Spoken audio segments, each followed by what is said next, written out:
So you guys all know each other a little bit. You've been acquainted in terms of like you're a team, and you have had multiple meetings together to say like, this is what's going to happen.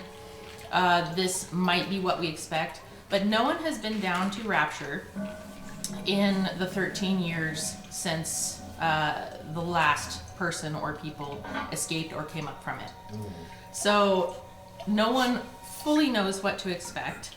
You are all being sent down to Rapture to find a large enough sample of Adam, which is a material that can alter genes, and hopefully the UN hopes to use that to help cure the world of this pandemic, this virus that's been going around the world for almost a year now, completely devastating it.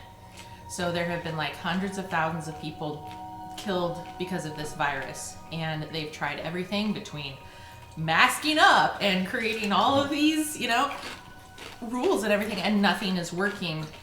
And this is their last ditch effort. They know, the world knows of what had happened in Rapture when they discovered it. It was because there was one man who had gone down and come back up. Like, they knew that it existed, but nobody was doing anything about it. It was just kind of like, let's let those crazy people live down in the ocean, whatever. They got their own thing going. But then when someone came up and said, there was this huge uprising, hundreds of people are dead, people have been mutated into weird creatures called splicers, he kind of revealed to them the crazy stuff that had happened down in Rapture. And they had even, some of the splicers had gotten out of Rapture, and they had been able to capture them. One had been rehabilitated, and they were able to question them and kind of get some information out of that person. But that person had forgotten a lot of what happened. Once they had been rehabilitated, it was kind of like a mind wipe. So the world has this information at their disposal, but they don't know what condition Rapture has been left in. They don't know if you'll even be able to find this stuff, but this is their last ditch effort to hopefully find some of this material and get you guys to bring it back up to the surface so that they can hopefully make a cure and or some sort of preventative measures to keep this virus from spreading. So the virus is on the surface. The virus is on the surface and not down in Rapture at all. So it's only on the surface. It's all over the entire globe. So you guys are allowed to choose whatever countries you're from. It doesn't have to be the U.S. So, because this has affected everyone, and that's why the UN has kind of reached out to whoever they can find, whoever they feel is the best fit for this team to go down to Rapture and get this material. So they've picked each of you for different reasons. They picked you because you were an expert mechanic, and they know that you've been working with a company to create submersible units. So you're the one who's going to be driving everybody down there in a submersible unit.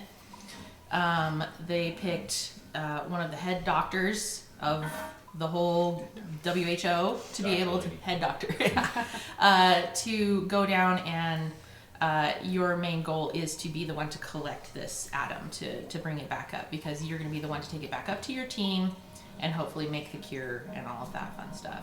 They're sending you because you are a well-known across the globe journalist, and you really journalist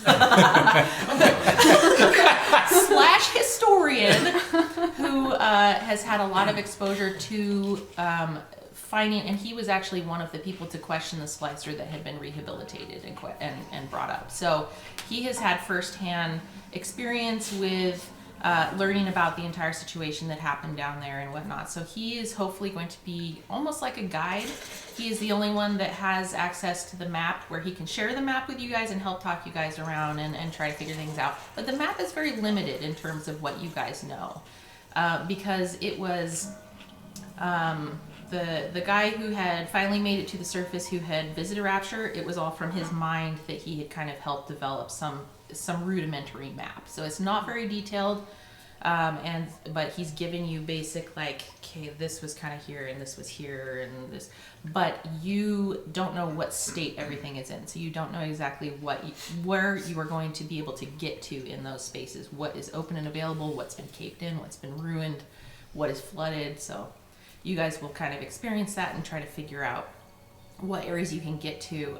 You don't know where these, where any of this atom is throughout the building, because many things have changed down there. You don't even actually know if there is enough to collect as what you need, because you need more than just like a little drippy droppy of it. You need an actual container of this material to bring up, so that they will have enough for testing and developing this cure. And so you guys are all going down together. You've met multiple times, so you are familiar with each other, but you're not like besties, like you don't know everything about each other. So if things come up where you want to question each other about things, you're welcome to do that. You guys can refer to your dossier information I gave you, or you can just make stuff up on the spot. That's totally fine with me if you want to enhance your character and make things up. If something kind of goes awry or kind of conflicts with what the story is, I'll let you know and just kind of say, well, it might be like this. I highly encourage you guys to do a lot of perceiving and investigating, which I will have you roll for. So when you go into a room, I will describe most of them to you, but I'm not going to tell you like what items are there or if there's monsters around. You're just going to come upon those things and find them. Mm-hmm. So I want you guys to be asking questions and investigating things and trying to figure things out. And then I will decide how much work you will have to do to figure those things out. And then I'll give you information. Okay. Each of you should be equipped with either some sort of weapon or some sort of special powers that, act as your weapons. There will be access to what you guys know that exists as plasmids. There will be some in the world that you can discover, but it is use at your own risk, because what happened with the splicers down in Rapture was they used that stuff so much it became very addictive, and it altered their genes and made them crazy and wacky. So when you do use those things, there is a chance that they will hurt you. So they, in the terms of the mechanics of D&D, will act as a free spell slot, and anyone can use them and wield them. You guys will have to decide between you who wants to use which one, and then when you find them, I will give you the little spell that tells you what it does. But it acts as like, you suddenly have access to one spell that you can cast one time, and it does double the damage of what the spell normally does. So it's very powerful for like a one-shot thing, but it also does damage to you. So you guys will have to decide if it's worth using that. You don't have to use them. You can just hold on to them and keep them as treasure. Or you can use them in times that you might need them. There will be med kits that you can find around. There won't be very many, but there will be some that you can find. Well, yes, you have a doctor. And the benefit of having a doctor is that any of those med kits can be used outside of combat, but only outside of combat to heal you. So if you're in combat, you have to find other ways to heal yourself or someone to heal you. You can use them outside of combat to heal. They do, I gotta look it up, but they do only a certain amount of healing right off. If you have the chance to let the doctor administer them to you, it adds one more chunk of healing. So do I heal up if I drink some whiskey? You can if you can try. You're welcome to try, and hopefully it's not bitter and rotten. Tainted. Yeah, tainted. It's kind of hard to ruin whiskey. Yeah, so I encourage you guys to ask questions, and if you're curious to find specific things, ask for specific things, and I will tell you whether or not you find those things. I was just playing this last night. Oh, good. For like 3 hours. Good. Oh, nice. Yeah. So Bioshock number 2. So this is going to be a little bit different in terms of like how you interact with the world. So you're not going to be walking around with like a plasmid power in your hand and a gun and just like waiting for things. Dual-wielding. Right. Yeah. You're not going to be walking around waiting for things to pop out at you. And there's no vending machines? No vending machines, nope. So that's only in game. Come back when you get some Money, buddy. Yeah, I might actually say the lines, but in terms of those things, those I'm treating as only a mechanic of the game, which to me makes sense. Like how else It's you been 13 years. and well, yeah, and so if they are there, they might be broken down or not working. But in reality, I'm pretending as if this is a real world situation where those things didn't actually exist. Those, if people wanted those things, they had to go to shops or the right place to find those things, to buy them. So, so you might come across them naturally, or you might find a place where those things would make sense to happen. So, does anybody have any questions? Nope. Okay. Did the homework. All right. There might be a lot of questions as we go, and that's totally fine. Yeah. And if you don't know how to play a character, we can help you through that too. This is like everybody work together to figure these things out. So you guys are level 10 characters, so you're pretty high up. You have a lot of spells at your disposal or abilities at your disposal. And hopefully I have created the characters well enough that they're pretty balanced. I tried to not give you guys things that are just like insanely OP, and I also tried to give you spells that would make sense for what your capabilities are in this reality, in this world. And we can only use spells once we've found a plasmid. You can only use that spell. So you can use your spells whenever. Oh, okay. Yeah. Gotcha. So yeah, the plasmid spells are like a one-time use. They don't use a spell slot, but they do damage to you. So it's basically like a scroll. Yeah. Yeah. Oh, okay. That does damage to you. Now I get it. Now you get it. Now I get It's a squirrel. Okay. Skyrim. Skyrim. Which I was playing last night. Yeah. Yeah, for my nerds. All right. Okay, so I'm going to kind of set the scene. We're going to fast forward a little bit in terms of like, you guys are on the submersible and you're approaching Rapture at this point.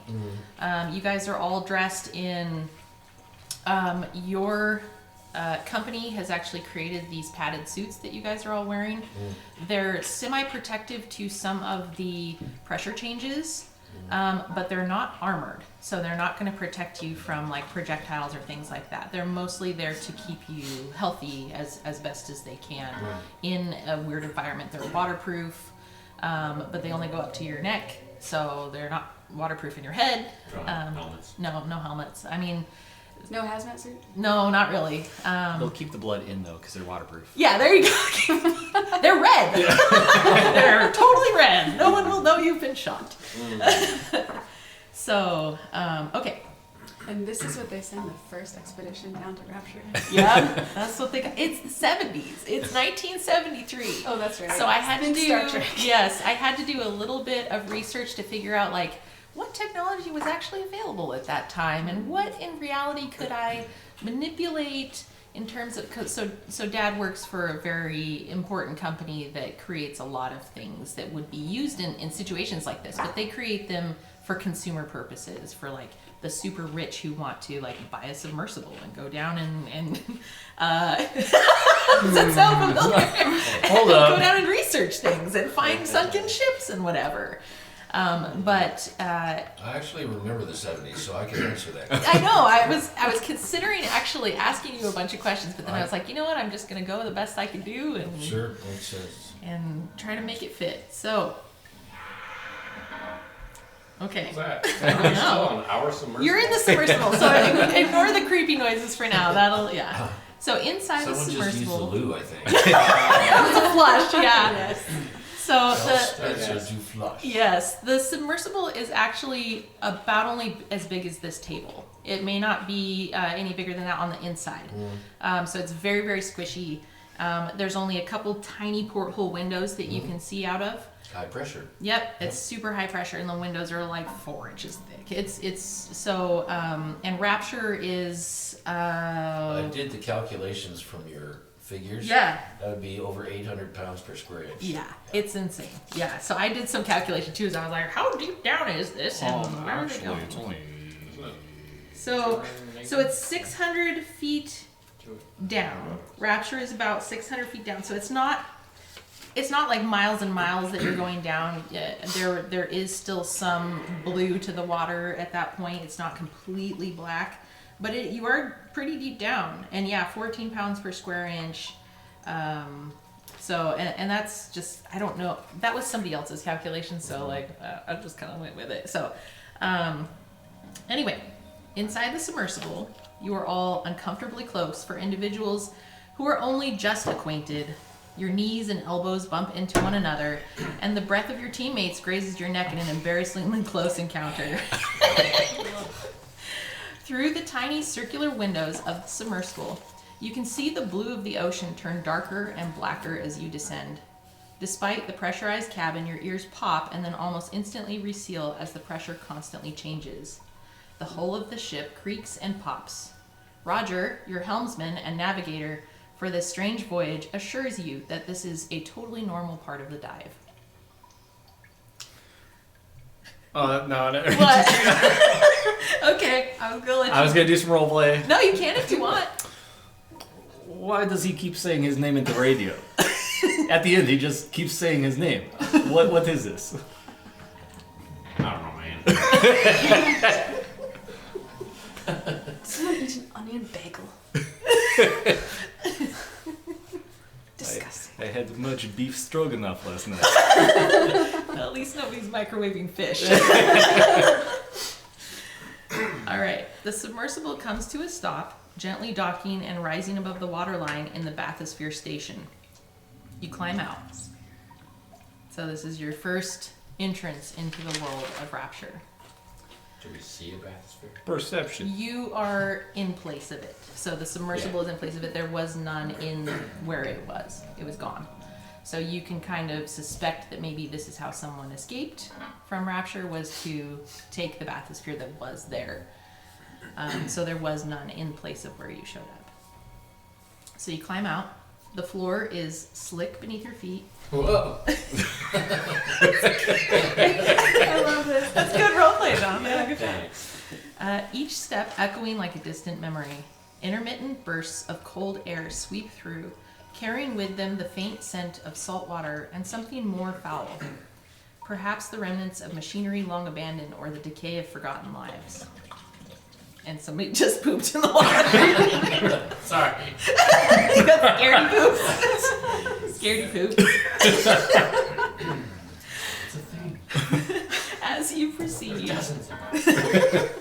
As you proceed, a chill runs down your spine, the sense that you are not alone in this corridor. Shadows flit at the edges of your vision, and the air grows heavier, thick with the weight of forgotten hopes and dark secrets. In the depths of Rapture, the hallways seem to pulse with an ancient life, urging you to turn back while you still can.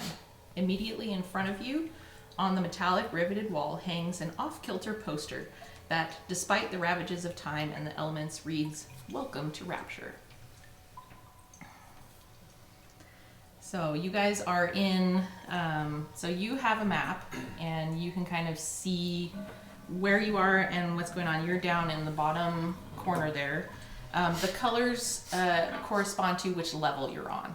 So there's 2 levels, and some of the places kind of allow you to go down or up between them.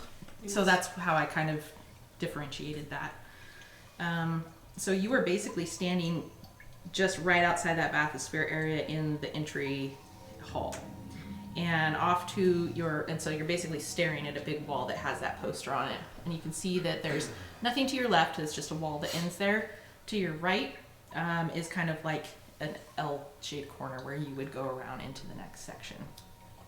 So if everybody would like to proceed forward, can you all do a dexterity saving throw for me? So take your D20, which is one of these guys. The biggest. That's a D12. Yep. Yeah, so roll Okay. that guy.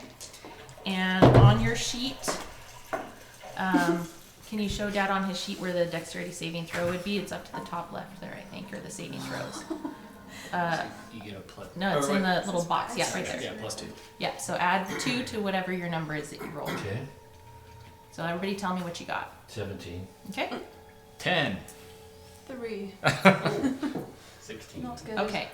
So as you guys are going, The floor is kind of creaking beneath you. In this first chamber, it's kind of like a grated floor where you can see underneath it is still kind of some of the water. So it's still kind of like a dock over the water. Unfortunately, your doctor, Nessa, steps on one of the floor grates and it kind of slips out from beneath you and your leg falls down into the water. And you end up like almost hip deep into the water. And Rusty and yeah, so it was kind of like it had been off kilter and she stepped on it and it like whoosh, and fell into the water. The piece is still kind of off to the side, but you end up hip deep in the water and you take 4 damage. So do you need a pencil or anything, or are you doing that on? I'm doing it on. Okay. D&D Okay. Beyond, baby. D&D Beyond. Okay. It's D&D.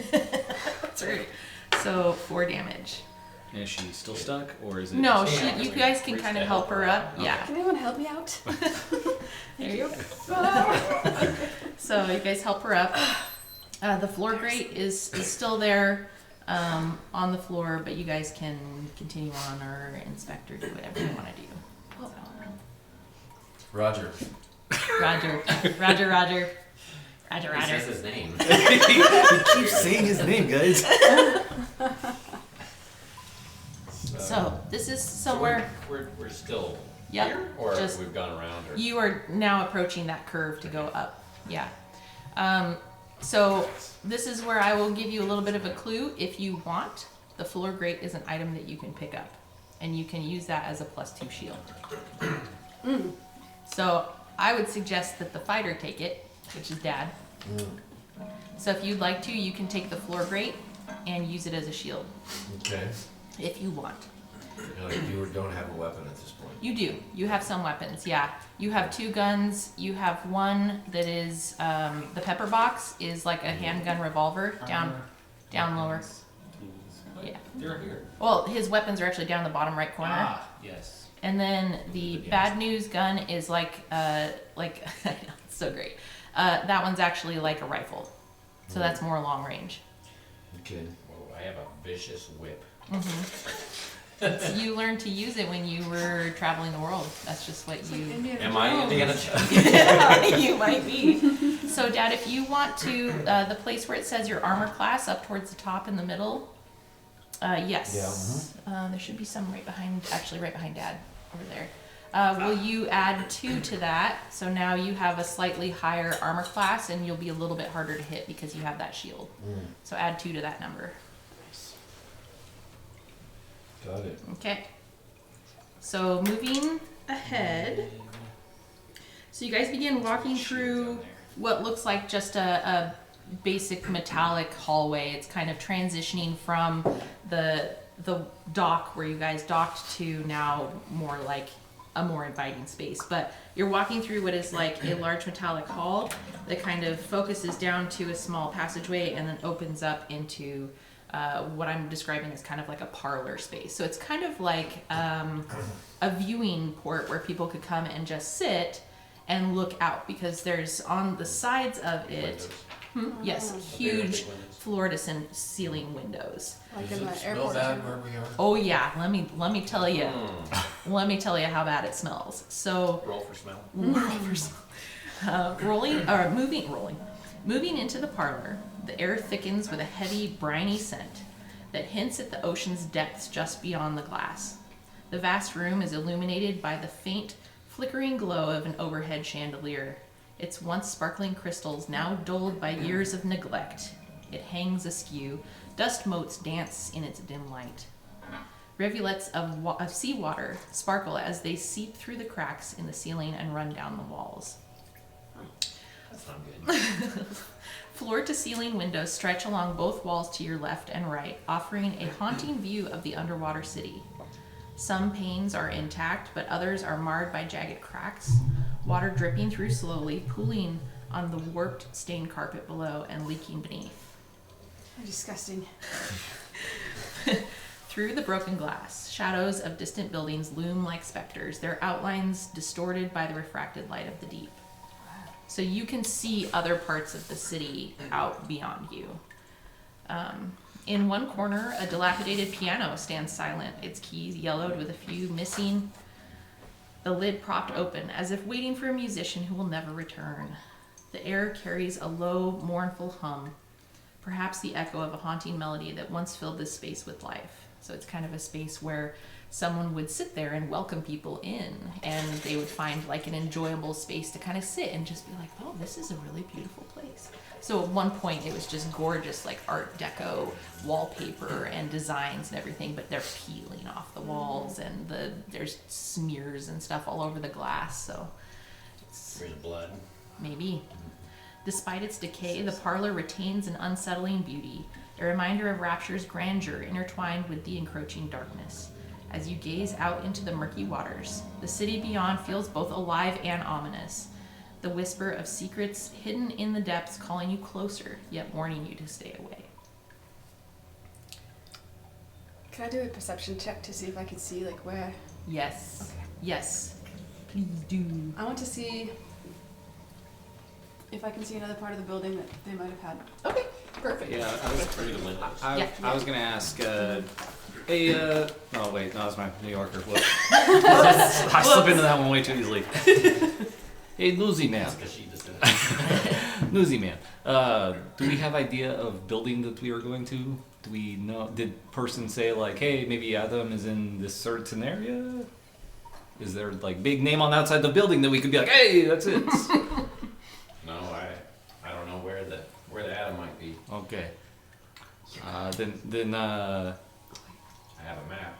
Vanessa, why don't you look outside and see if there's building up there that says Adam on it? I don't know.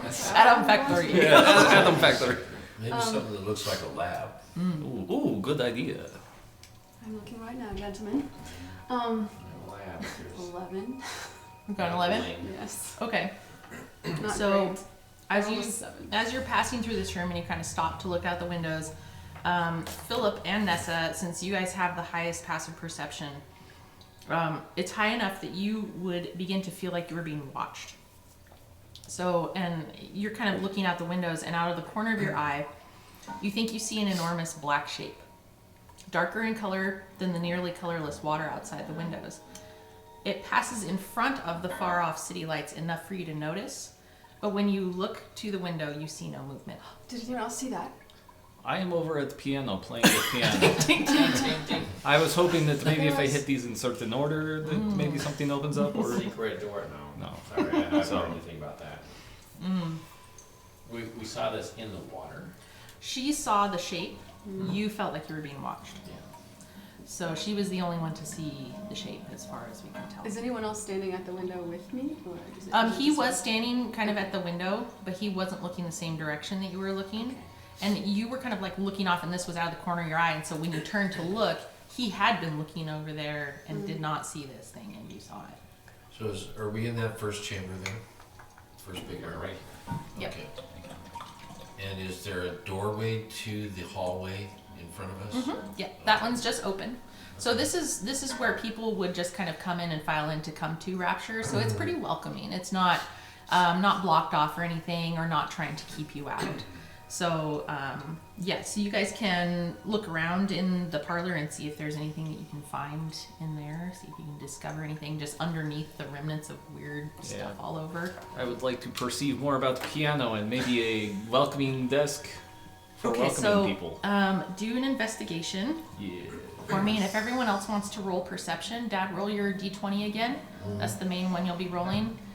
And then in that little list of I don't have everything there, where all your numbers are on the left hand there, there's 2 boxes to your right there. One of them has saving throws and the other has like a bunch of, you were just on it with your pencil, I think. Yeah, that guy. There should be one that says perception. You can add whatever number is next to that, if there is one, to the roll that you just made. Perceptions -1. Okay, so -1 from your number. So everybody tell me what you got. I rolled an 8, so this is pretty much a piano, and there is pretty much a welcoming desk over there. So What'd you get, Dad? I got 16. Nice. You get anything? You roll on. My die is loaded. That's pretty good so far. I gave you one of my favorite sets, yeah. think I'm also checking out the piano. Okay. Pretty nice piano. Pretty nice piano. Let's see. I've got 12. Okay. What'd you get? 10. Okay, that's But fine. pretty much looks like piano, right? Okay. I agree. All right, It's so- a very nice piano. You find on top of the piano, you find a small music box, and when you twist it and play it, it's kind of garbled and messed up, but it's playing. And that's what you hear, and it's Oh, It's it's I love a- this song. it's my jam. Here, you keep This it. is my. This is for you. Oh, thanks. I got it. Roger, you find a lead pipe that's about a foot long, and that can be used as a club to do Bludgeon. 1d4 bludgeoning damage. Yep. Good. So you Or can. smoking. Yep. Or smoking. That's a really good point. 600 feet deep. Snorkel. So if you want to, underneath your weapons in the bottom right corner, bottom right corner, you can actually add one that just says lead pipe, and note that it does 1d4 of bludgeoning damage. That way, if you do want to use it, you'll know how to wield that thing. Okay. And that is one of these pointy guys. This is the 1d4. The pyramid. The pyramid die would be, so if you do use that and you roll damage, that would be one of those guys. Okay. And then other than that, you find some paper advertisements, and one is for a live action production back in June of 1958 for a play called Fair Play. And then some for a couple movies. One of them's called The Deep Dark, and the other is called Give Love a Try. So that's what you guys find. So clearly they haven't seen Jaws yet. I guess not. Yeah. So that's what you guys find in there. You want to move on? Can I look for anything in the welcome desk? Perhaps like a medicine kit? Yeah, you can do a look. Yeah, do an investigation. An investigation? Yep. Okay. Because you're That specifically. is not as good as my perception. Yeah. Which has not been great. Yeah, so- perception is a little different. I was going to suggest that we 5. salvage some piano strings. I was Oh, yeah. thinking that too. Because That's they why I are was checking very out the strong. piano. Yeah, that's a cool idea. Yeah. Yeah, you're welcome to that. Would you do a strength check for me, Dad? So roll your d20 and add your strength modifier, which should be the very top one in the small little box. So it looks like a 6. That is a 6. Okay. Plus find your strength and then add the small number to it. To the left. Yep. +7. Plus 7? Yeah. Nice. Okay. You're stronger. Yeah. So as you guys are kind of walking around and picking up stuff and turning things over, you hear toink, toink, toink, toink. And Roger's over there at the piano using his hammer to kind of pop off I could probably levitate them strings. with the pipe. Yeah, you could. So one of your pages, Dad, if you flip through, will be your inventory. If you want to put 3 piano strings on there, I think that might be the next page. And you can just write it anywhere that you'll remember. Here? Yeah, you can write it there. Just 3 piano strings. Okay. Mind if I take one of those? I'm pretty light on my feet. Oh, good idea. Oh yeah, there you go.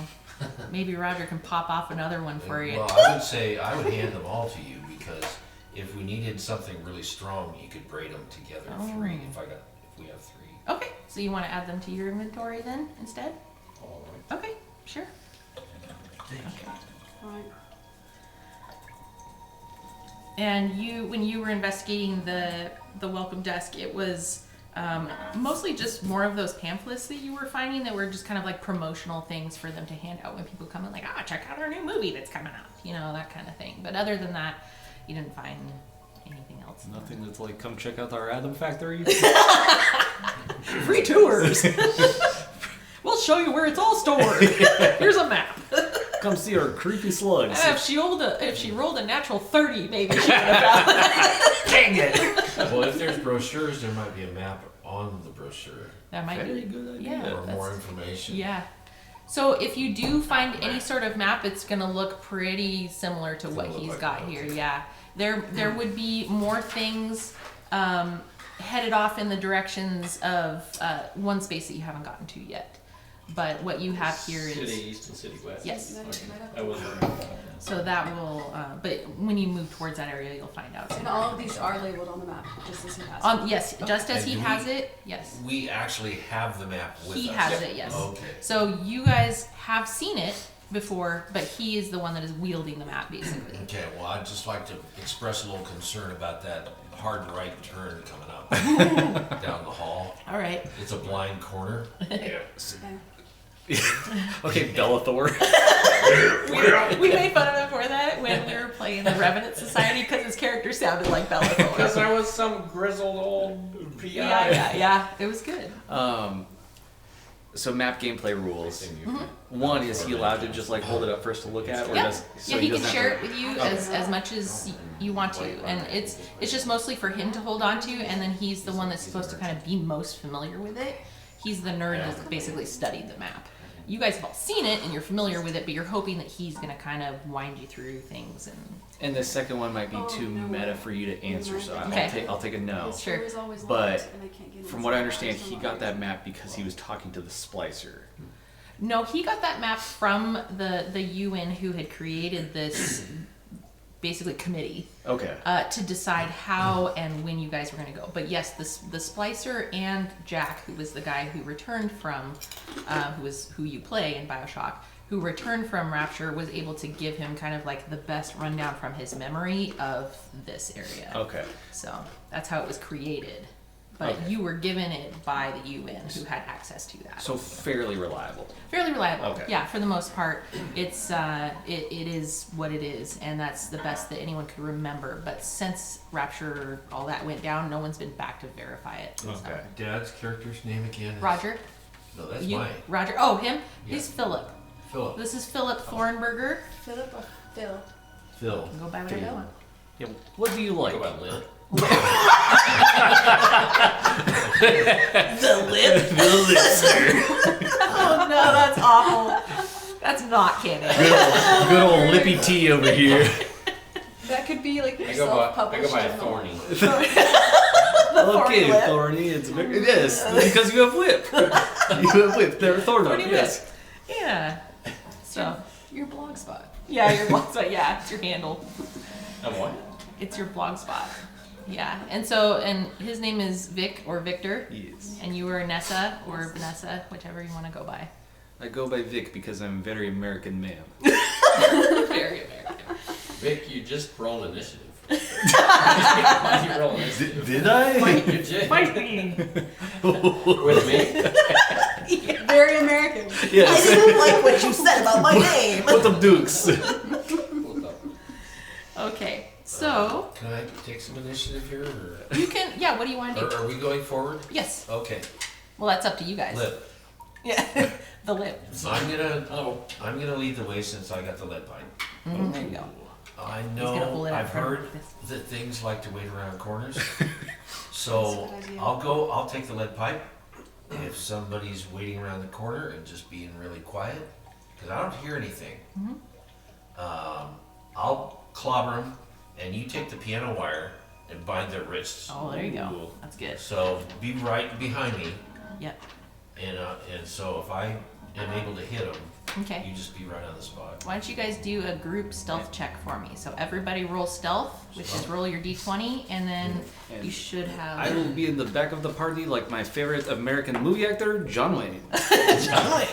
And you should have something to add to it. I think in your list of things, there should be one at the bottom for stealth. Mm-hmm. You might have something +2. +2. What? I'm a rogue. Why do I have a disadvantage on stealth? Because of the Armor? so I did Yeah, what I forgot armor to mention that the armor that you're wearing, if you don't want disadvantage on stealth, you can take that off and wear I your take my normal armor clothes. Okay. So then, do we all have disadvantage on it? You all have disadvantage on stealth, but if you Oh, I want see, to I see. remove your armor, you can, or your padded armor. So then, disadvantage works. We roll it again. twice. So you roll your d20 twice, and then you take the lowest of the two Yeah. sums. Okay. I think I'm going to keep mine on. Okay. So you're gonna roll at disadvantage then? Yep. Okay.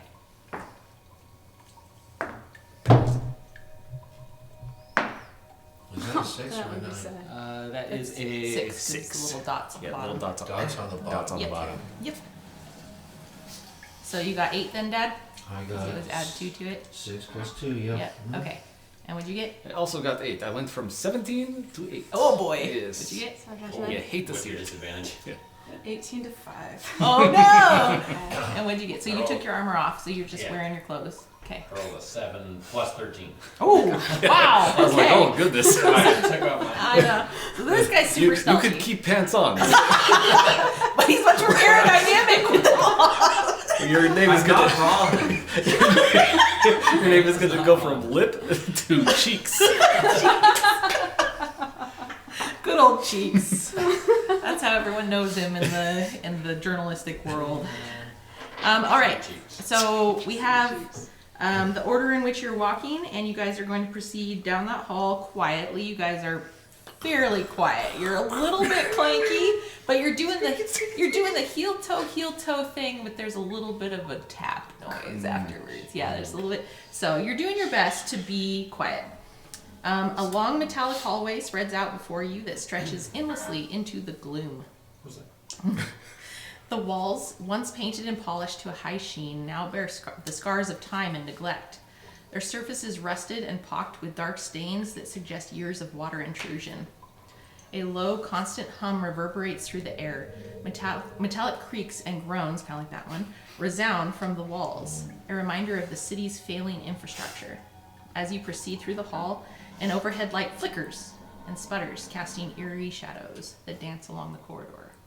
So you guys are proceeding as quietly as possible. Roger comes to the front, and he does his best to peek around the corner to see if there's anything there. And because you guys are pretty quiet, you don't see anything. There's nothing there. So do a perception check for me, Dad. So roll your d20 again and add your perception. Krista, are these lights constantly on, or do they do like the flicker on? They're as doing soon that as they flicker see- thing that Okay. you hate. You hate it. So creepy. Yeah. 5 minus 1 is 4. Okay. So you don't see anything harmful down there. Okay. Did anybody bring a flashlight? Yes, you guys do actually all have flashlights. Each one of you has a flashlight. So this is like Scooby-Doo. Kind of, yeah. Okay. If we use that, would we get advantage on perception? Disadvantage on stealth. And disadvantage on stealth? Well, you already rolled your stealth, so yeah. If you want to do that, Dad, you can roll a little bit higher. If you want to roll again and see if you get higher than what you got. Unless it's a 1. Oh, it's 3. Oh, so okay. So it is what it is. So yeah, you don't see anything ahead of you other than what you do see around the corner is the hall continues a little bit longer, and then there's kind of like it opens up a little bit, and then there's a stairway that leads off where you can't see. But that one's fairly well lit, actually. You can see that stairwell, and then there's a space right below the stairs where it looks like it kind of goes off to the sides. So this is up around the corner. So are we now proceeding forward? Are you guys proceeding forward? Let us proceed forward. Okay. All right, so you guys end up in a metallic chamber. It's a stark, kind of industrial space defined by... Stark Industries, I've heard of that. Not canon. Dad actually works for Skimmer Industries, or Skimmer Worldwide, which is similar to that. So, but they create like underwater submersibles and stuff, not weapons, as far as you know.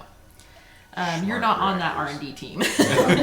That's got an NDA for that one. Yeah, exactly. So you're in kind of an industrial-looking space. It's kind of defined by the cold sheen of steel and the muted hum of the water surrounding you. Large bulkhead doors loom to the left and to the right. Their formidable presence adding to the oppressive atmosphere. The left door, if you guys would all do perception checks to see what you kind of see around, please. 10. 3. You rolling the d20? Yeah. Okay. I got a 4 and I took Oh, okay. one away. Okay. All right. What'd you get, Jonathan? Philip?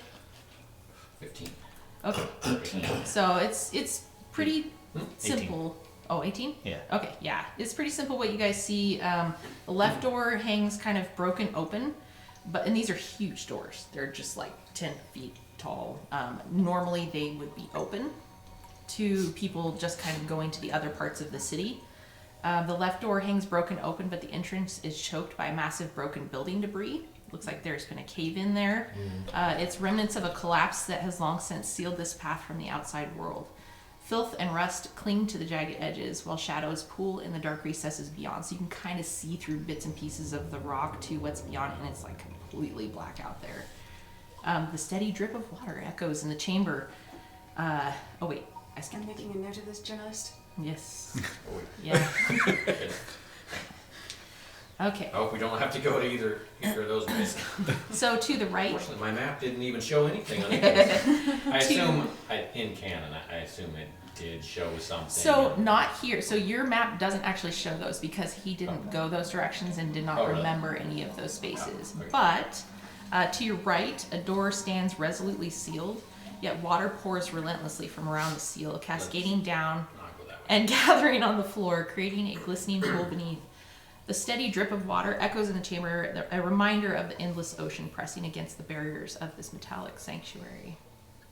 So then ahead of you, a staircase rises sharply, its metallic steps slick with moisture, but the stairs lead upward, a glimmer of hope against the encroaching darkness of this chamber. The air feels charged with anticipation, as each step could unveil secrets hidden within the depths of Rapture's intricate design.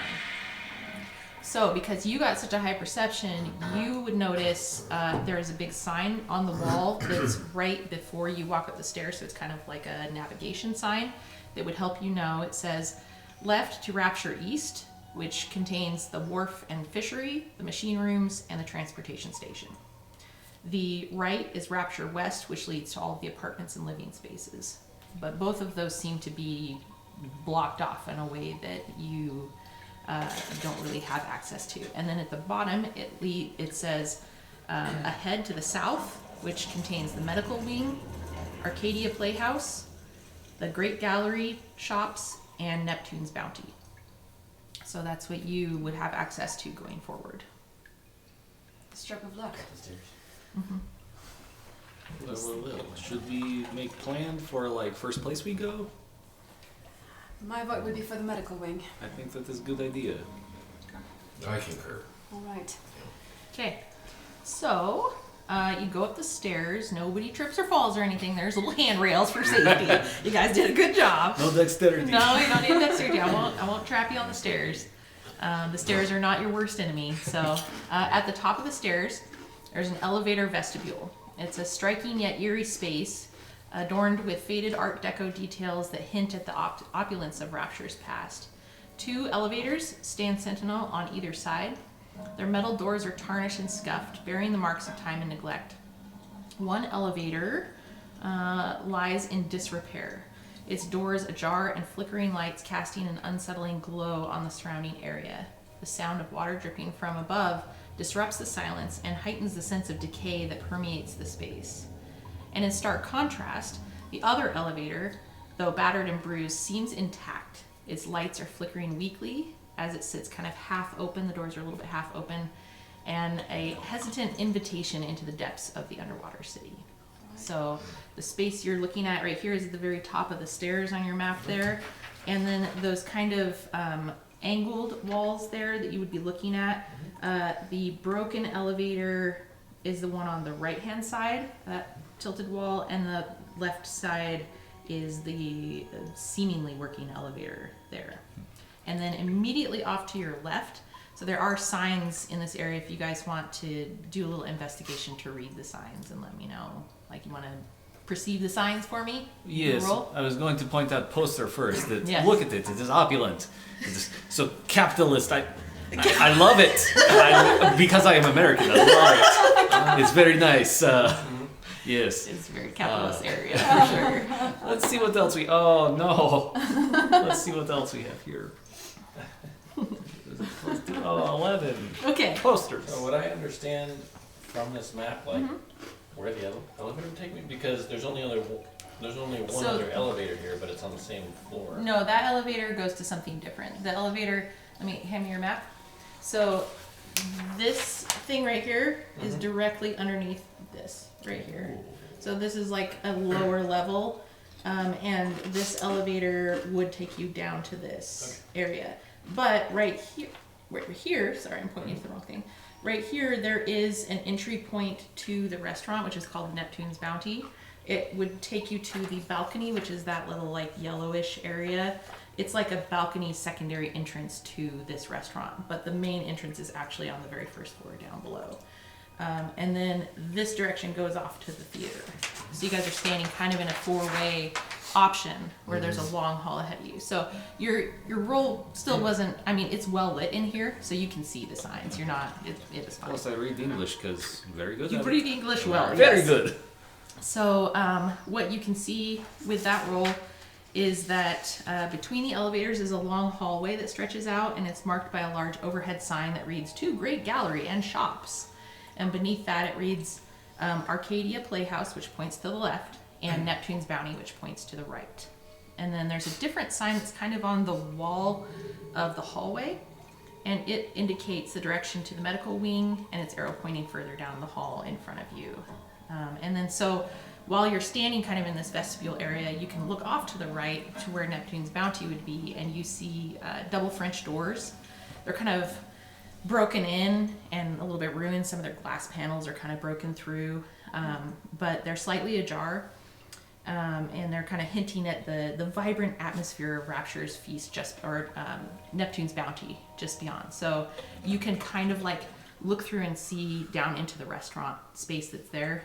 And then if you turn to the left, that would be the way to, it's just kind of like a nice inviting hallway down to the theater space where people would go and see plays and movies and whatnot.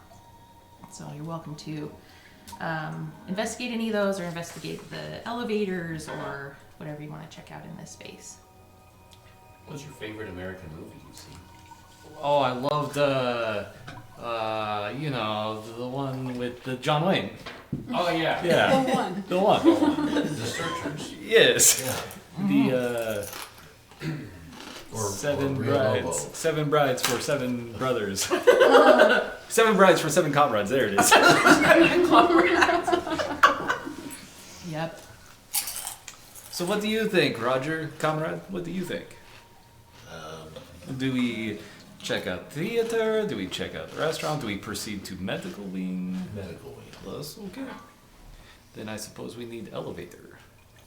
There's a big not hinty sure. hint from me that there's a lot in this area to investigate and find. So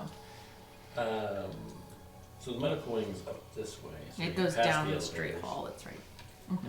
Can I roll perception to see if anything intrigues me? Sure. Yes, I would love you to. Sorry, I was interrupting you. No, it's okay.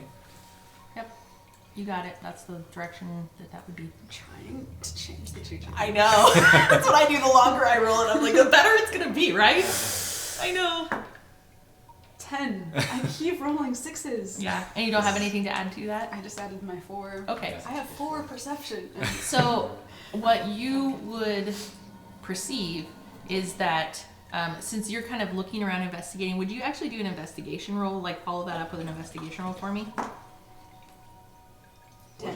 What's she investigating? So, she's just kind of looking to see if there's anything that draws her attention. So, I would say that. But where? Would you stand in the vestibule? Yeah, you guys, with just the elevator. like looking toward the. Yeah, she's just working kind of elevator. looking around and seeing what she sees. You would be kind of interested to find that out of the rubble of the what looks like the elevator that's not working, you can kind of see some skeletal remains kind of sticking out of that rubble. So, if you want to investigate that, you might. Yes. I'm thinking of, well, I might just ask you, do you remember, journalist, do you remember anything about the Little Sisters? Yes. I don't know what to say about them. So you guys would know a little bit about them. They were girls that were kidnapped in Rapture by some of the criminal underground, basically. And they were kind of brainwashed and manipulated to be sent on the mission to just go out and gather Adam from bodies and wherever they can find it, basically. And they can, since they're little girls, they can fit in the smallest of spaces. Mm-hmm. Up high sometimes. Yeah, they would kind of crawl through the vents and whatnot. Yeah, And, do we see any vents or? oh yeah, anything there's that? like ducting and whatnot and different, like you can't see the actual ducts, but you Anything- can see the vent Yeah. fronts. Any of them open or look like they No, could they look like they've been undisturbed, or at least part of the breakdown of the place where they might be like slightly popped open or something, but they're not like busted open. They would just be kind of like hanging there. Yeah. In the game, aren't there, don't they go into like huge grandfather clocks or something like It's that? it's like a hole that's been Oh, that's created for cool. them, and it's just like beautifully decorated. Yeah, that's and what it's kind of like a target for them to work towards, like come out of here, go back in here, and they have kind of like an inner working network that they can crawl through the space tubes. Yeah. In your Almost like- research, have you found anything about how they might have harvested the Adam from the dead bodies? Big Sure. syringes. Big syringes. What? Do I roll for history or?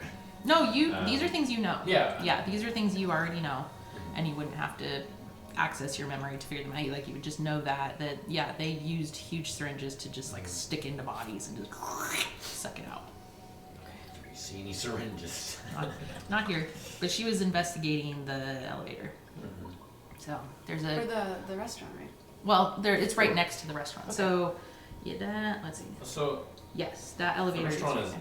down down on below. the floor, right? Mhm. Okay. But you can go through those double doors to the balcony space that has the stairway down into it. So there's two separate entrances for the restaurant.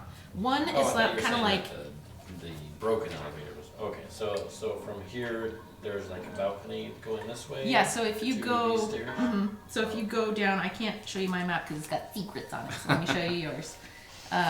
So right down through this space would be the double French doors, and that leads onto the balcony space, which is right here.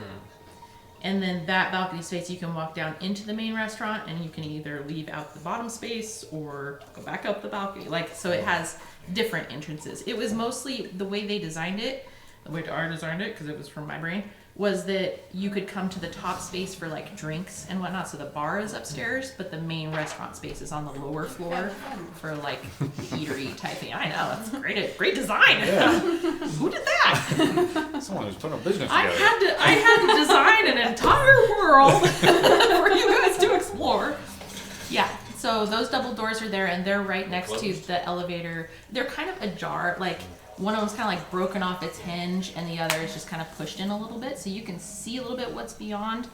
But you would have to push through those doors to get in, or you could take the elevator down to the main entrance and see what state that's in, and see if you wanted to go into the Neptune's Bounty.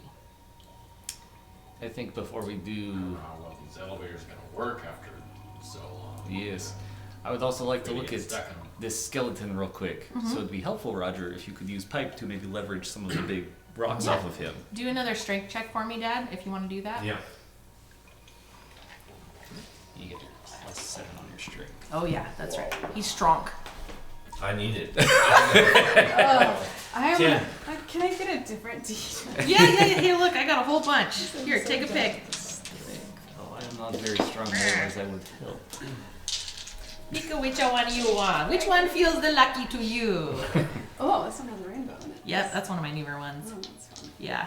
And Mount Doom. Yep. which I love. Yep. They're so awesome. Do you want to try it? No, Choose a I'm different fine. one too. He's rolling. Dedicated. Okay, so Roger goes over and he uses that lead pipe to kind of like open the elevator doors, spread a little bit further. There's a slight extra little bit of a cave in of some of the stuff that happens, but for the most part what you can see is there is like a crushed skeleton underneath some of the things that had caved in on it from Inside the elevator? inside that elevator, and that would be why it's not working. But it's kind of stuck halfway between both floors. You can see the skeleton, and you can also see what looks like a beautifully decorated, possibly filigree gold covered glass jar. So if you want to retrieve that, I can tell you what it is. Putting hand into scary elevator. Great. Yep. Yeah, let's try You it. seem like a brain Okay, so guy. just do a dexterity check for me to do that. +3.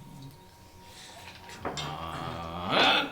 Oh, 17. All right, so you reach in and very deftly grab that item. Luckily, nothing caves in. You're fine. Thank goodness. But this is what you get. Oh, You boy. find a plasmid. You found the first one. Electrobolt plasmid. Yeah, so that one works, and I'm just making it that spell. So if you do, or whoever ends up using this item, you can use it one time, and you'll roll for whatever damage it says to do, and then double that number. And then part of it comes back to Yes, you. you will have to take damage for that. Okay. Yep. So you found your first plasmid. You found the Electrobolt Oh, plasmid. that's a good one. Yeah. Did the doors close? Nope, they stayed kind of cracked open and whatnot, so now you just kind of have this like messy elevator to look at that's just kind of like half caved in, the body like. Okay. Kind of like When- fish him out, maybe? You or- can, sure. Yeah, you can fish him out. Okay. Yeah, do another dexterity check for me, Okay. just to see if you can pop him out of there. 11. Okay. Okay, so in 11, you get about half of that body out of there. He's missing his lower half, unfortunately, which is maybe where his pockets would Yeah, have that's been. probably where the idea was. So you got some bones. I'm gonna hold him up and say, "Hey, Lippy, what do you know about this man? He's like, Do you know him? he's No. mostly skeletal remains. There's very little left on whatever this Yeah. was. Did you do history It check? smells bad. Did you do history check?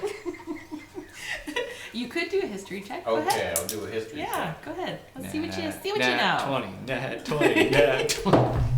Oh, So plus 3. it to you looks like Dead a body. guy. It's a dead body. Dead body. Yeah, there's not much Yeah. there. But you do notice in a couple places on the skeletal remains, like in the largest bones, that there are puncture marks where it possibly could have been syringes stuck into the body. Now you don't know if those were Adam or Eve, because there is also Eve material, which works almost the opposite. Where it's more of like a healing type thing, or to help you feel better, or it's almost like morphine, in that way. So you don't know what it was. Yeah, you don't know what it was that this person could have been taking, or could have been subjected to. You don't know if maybe they were forced to do these things. So let me know how you guys want to proceed, which way you want to go, or what you want to continue to inspect or check out. There's a lot of options at this point. I'm not positive what I would know as a character, but do I know when we come across a body like this, do I know how to attempt to extract whatever it was that we wanted? So a body like this that's been left for 13 years would have nothing left in it. Okay. It's basically got, once it's been injected into the body, it basically has a half-life where it's just kind of deteriorating over time. The only way that you would be able to get something that is still usable would be in a container of some sort. Yeah, so if you're finding any sort of open containers or anything from bodies or anything like that, it's going to have basically all of the effects or its effectiveness have died off over the time that it's been there. So yes, but you as a character would with a high enough roll be able to at least attempt to understand those things or inspect those things or figure out what maybe had happened to this body. So you would at least be able to open up more of the story in terms of what could have happened in this. I'd like to do that since it's Okay. the first body that Yeah, we're go ahead investigating. and you do a medicine check for me. Oh hey, what's Yeah. the medicine Yeah. modifier?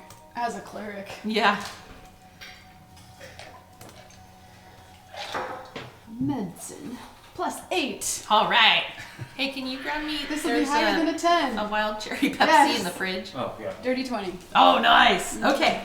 So we'll have Phil will put the body down, and you can kind of look at it and check it. There's only half of it there, but from what you can tell, this person died from blunt force trauma because they were crushed in whatever elevator cave in or whatnot had happened. Thank you. And you can tell that they were at one point a splicer of some sort. They had injected Adam and all sorts of plasmids into their body at different times.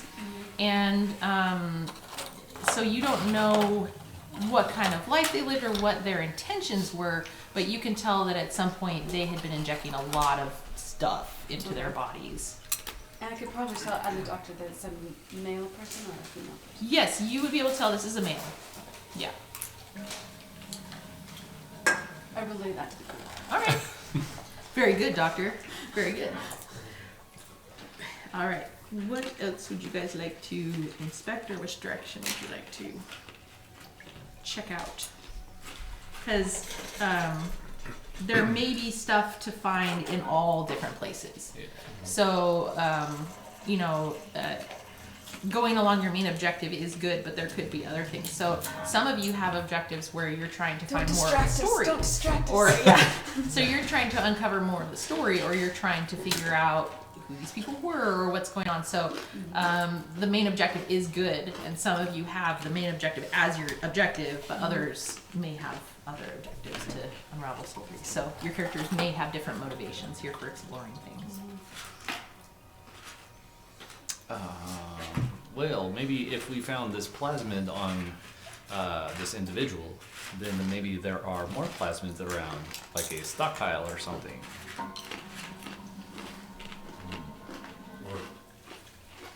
Or a place to make them. Or a place to make them. Good point. All right, which direction you guys want to go? I still think that the medical wing would be the best place to go to first. I think you're right. You're the doc. Okay, so you guys are gonna head down the hallway towards the Great Gallery? Yep. Okay. So, let me see where that is.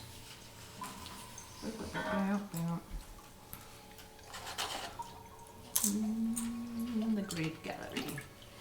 So you guys go down the hallway to the gallery. It's just kind of like propaganda posters and whatnot that you see along the way. You just see things that are like advertisements for refreshing this and that, and different shops, and like, come to this shop. And then you come to the end of that hallway, and in front of you, a wide gallery hallway stretches out before you, a corridor steeped in the remnants of Rapture's past glories and dark truths. The walls are adorned with a vibrant array of posters, each one a relic of the city's ambitious marketing. Advertisements for various shops, enticing images of plasmids, promising extraordinary abilities, and grand proclamations hailing Andrew Ryan as the benevolent leader of the underwater utopia. So things that you would at least recognize. I mean, you guys are mostly familiar with the basic story of what had happened, but you would be most familiar with the story. But that's what is left in Rapture, is just kind of these visuals of propaganda, trying to get people excited about living here. So uplighted sconces line the hallway, casting a flickering glow that dances across the walls. But many are broken, leaving patches of darkness that deepen the sense of unease. The posters themselves tell a story of aspiration, yet they are marred by the scars of violence. Bullet holes pepper the surface, and large gashes slice through the vibrant imagery, as if the very walls are bearing witness to the chaos that unfolded here. So you're seeing bits and pieces of what had happened here when the guy named Jack, I always want to call him like Jack Reacher, like I want to give him a last name, but he doesn't have a last name. Jack had been here and had encountered some of the splicers and whatnot. You're seeing some of that fallout that had happened, some of that damage. As you walk further down the corridor, the fading colors of the advertisements stand in stark contrast to the decay. Their cheerful promises of prosperity now tinged with irony. The air is thick with the weight of history, yet each step echoing with the whispers of those who once believed in the ideals of Rapture. In this gallery hallway, hope and despair intertwine, inviting you to reflect on the city's grand vision, now irrevocably shattered. So what you see is, as you walk out into this gallery, it kind of breaks off, and it's a very wide gallery, so it's probably like 10 feet wide, and it would be a lot like a promenade where people would kind of come and congregate. There may be little seats here and there, and windows for them to see out. And then, so it kind of goes off to the left and off to the right in big space, and then right in front of you, it breaks off and you can kind of see down there, and that's where all of the shops are. They kind of are over in what he can show you on the map is the atrium space. What should we do? What should we do, Rhoda? Right here, goes. Well, I think we should look around for some more resources. Right. Okay. On the way to the medical. Yep. Or should we go into the atrium? Check out some of the shops. There may be something. I would. I would Interesting think that would be a treasure What do trove. you suppose they would have used the atrium for? Well, according to my research, this is where they had various shops. We've got to be all I don't know the kinds of names of stuff in anything. those shops. Wonder. What kind of Might be shops? some more of those interesting things that Vic found. What kind of shops? What shops did they have there? In specific, give me names, details. So now that you ask, he does Was I not. told? You don't know those things. Sears and Roebuck? I don't know. Yeah, yeah, definitely. That really fits with the genre. You would not actually know any of those. So those were not details that were actually recorded in any of this information. But I have that information. You guys would just have to go and actually explore them. But I can tell you what each shop is and what you may or may not find there. Then let us. Oh wait, Go and check them out. Well, if they're in a circle, I suggest that two of us go to the left, two go to the right, and we meet Wants to back split in the the party. middle. Okay. Yeah, let me know if you do that, who's going which way. Right. What do you think? Because Because otherwise it'll take us twice as long to look at all the Yeah, shops. It's true. Yeah, it's not like we'll be far from each other. Yeah. We need to yell out. Alright. Well, I'll go with you, Roger. Okay. I'll go with you. All right. So Roger and Nessa are gonna go. You guys gonna go left or to the right? Let's go right. Okay. So you guys go to the right. Go left. I was going to say right this one. Flip a coin. All right. So the first place that Roger and Nessa experience is called the Aesthetic Archive. And you guys can. And what's nice about these shops is they're mostly left intact because there was not a lot of. I mean, there was a lot of people going in and kind of looting things. So there's very little like merchandise left in them. But for the most part, they're not like closed down. Like you can actually walk into these places. There's And so unlike the game where you're constantly scrounging for money, Yes, exactly. we're not going to look for registers No. with cash in them, No. but we're going to look for actual goods Yeah. that are useful. Yeah. So you guys come upon the Aesthetic Archive, and that is a hauntingly beautiful art gallery and home decor shop. It captures the essence of Rapture's lost elegance. As you step inside, you are greeted by dim ambient lighting that casts soft shadows over the eclectic collection of artwork, paintings, sculptures, ornate finishes or furnishings, each telling a story of a bygone era. So you see some that are kind of like display pieces, and then other things that you can actually buy. Some of them are kind of messed up and broken, but actually some of them are pretty intact still, which is kind of Is there any beautiful. information we can glean from these artworks? Let's find out.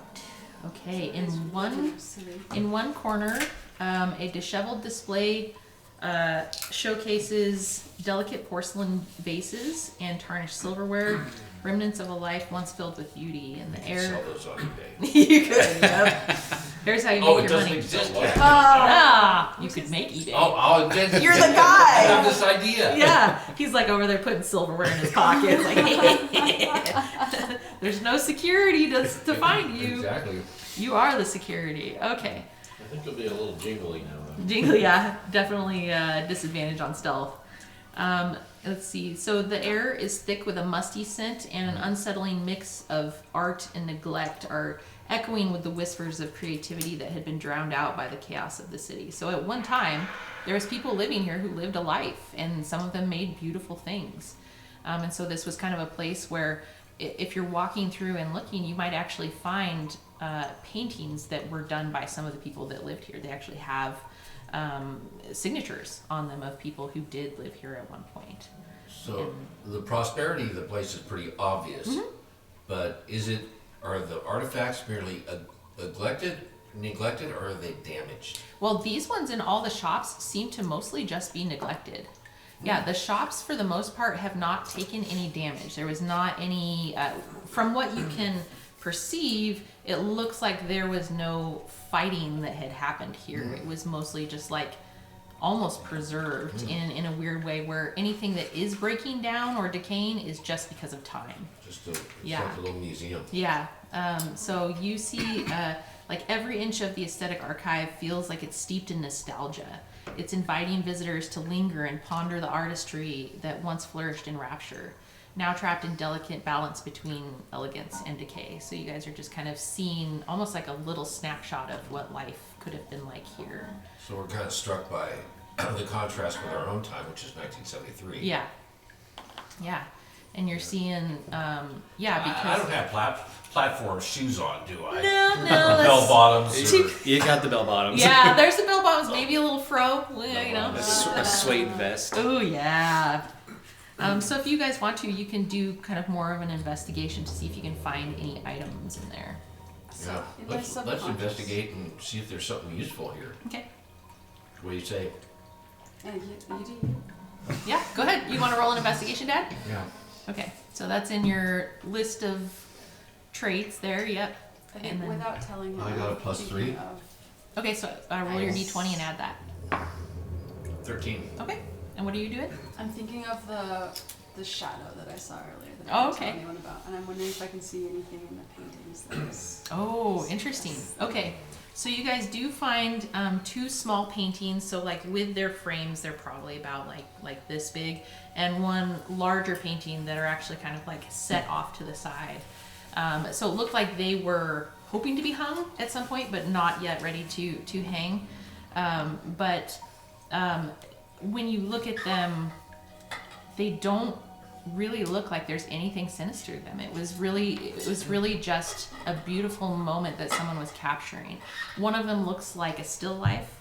One of them looks like almost like a family portrait that someone had tried to capture, where there was like a whole family that was sitting on one of these beautiful Art Deco style couches, and someone had tried to capture that as best they could. It's pretty good quality stuff. And then one is like a larger painting that you can tell is a little bit different because it's trying to capture something that doesn't actually exist here in Rapture. This is maybe a memory that someone had from the surface. So this was something where someone had painted almost like a seascape, but there's beach and land and whatnot, where Rapture doesn't have any of that. It's just completely underwater. So the larger of the paintings is more like 24 by 36, but it's like someone kind of having this memory of like, I do kind of remember what it was like out there. And it's beautiful. Like someone had taken a lot of care to paint this painting, and it was obvious that this meant something to them. It was important. But there's nothing sinister. You don't see anything that's like alluding to creepy shadows or anything like that. It really just seems like these people had a life at one point. Maybe it's nostalgia for the life on the surface, Yep, Seems definitely. So, what they can't experience anymore. Yeah. But you yourself, like, you're definitely still have that image in your mind of like, I saw something creepy. I don't know what that was. But to you, what you keep noticing is as you're going in and out of these shops, you notice that above the atrium at the very top, there's this huge window that you can see out into the water, but it's above you. So for the most part, Center of the atrium. yeah, in the very center, if you look up, it's like huge paneled windows up there that kind of come to a point in the middle. But it's well engineered. Like there's some pieces that are similar to the parlor where you were. Some pieces are maybe cracked and leaking a little bit, but for the most part, the whole thing seems to be holding together. But you can look up and see, like when you go to, there's a couple aquariums you can go to and walk through, and there's fish. You can Yes, see yeah. fish, and you can see some like sea stars like suction to the side of it. You can see their little tum-tums up there, and you can see sometimes there's like a shark that passes or something. So to you, you kind of keep looking up there and thinking like, well, maybe it was just a big shark I saw, or maybe it was yeah. this or that. So you're I trying to like justify it. You're trying to reason it out, and like, no, it wasn't as creepy as it made me feel for sure. It totally wasn't. Rats. Yeah, it's snakes. Why did it always have to be Rats. snakes? Sea rats. Yeah. Okay, so you guys go off to the left. Vic's gonna look outside real quick because nature. Nature. You gonna look up and out? Yep. Okay. So you're just kind of standing there, just like staring and marveling at the fact that you can see all these beautiful sea creatures. Yeah. You can see all the beautiful sea creatures kind of coming and going and just living their life. And you can tell that because no one lives here anymore and no one upkeeps the place, that some of the sea life has started to kind of overtake that and tried to build some things on it. So there's a lot more like silt and buildup and whatnot that has kind of detritus and maybe even some coral pieces that had started to kind of grow outside of it, but you're seeing the under part of it, which is really cool. You never get to see it from that perspective. That's really interesting. So you're just kind of like, whoa. And he kind of bumps you and is like, hey, let's go in. So you guys check out the first shop there on the left, and it's called Top Hat and Tonic.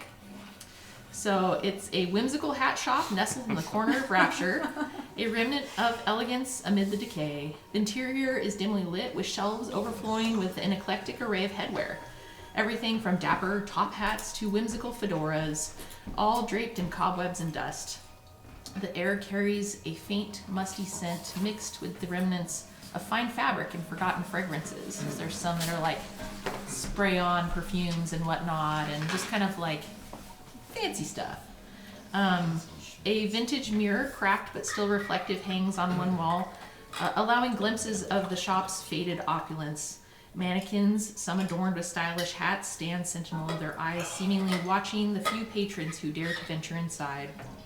An ornate display case showcases a selection of accessories. So there's like feathered pins, jeweled brooches, tattered ribbons, and each telling a story of a bygone era. And in this particular boutique, the charm of Rapture's fashion history lingers like a ghost, inviting visitors to try on a piece of its storied past, even as the shadows of the city's decline loom close. And the mannequin's eyeballs are full. Yeah. Well, no big here. Let's leave. Yeah. Quick. So you guys found the hat shop. You guys can do more of an investigation if you want and look around in there, see if you find anything.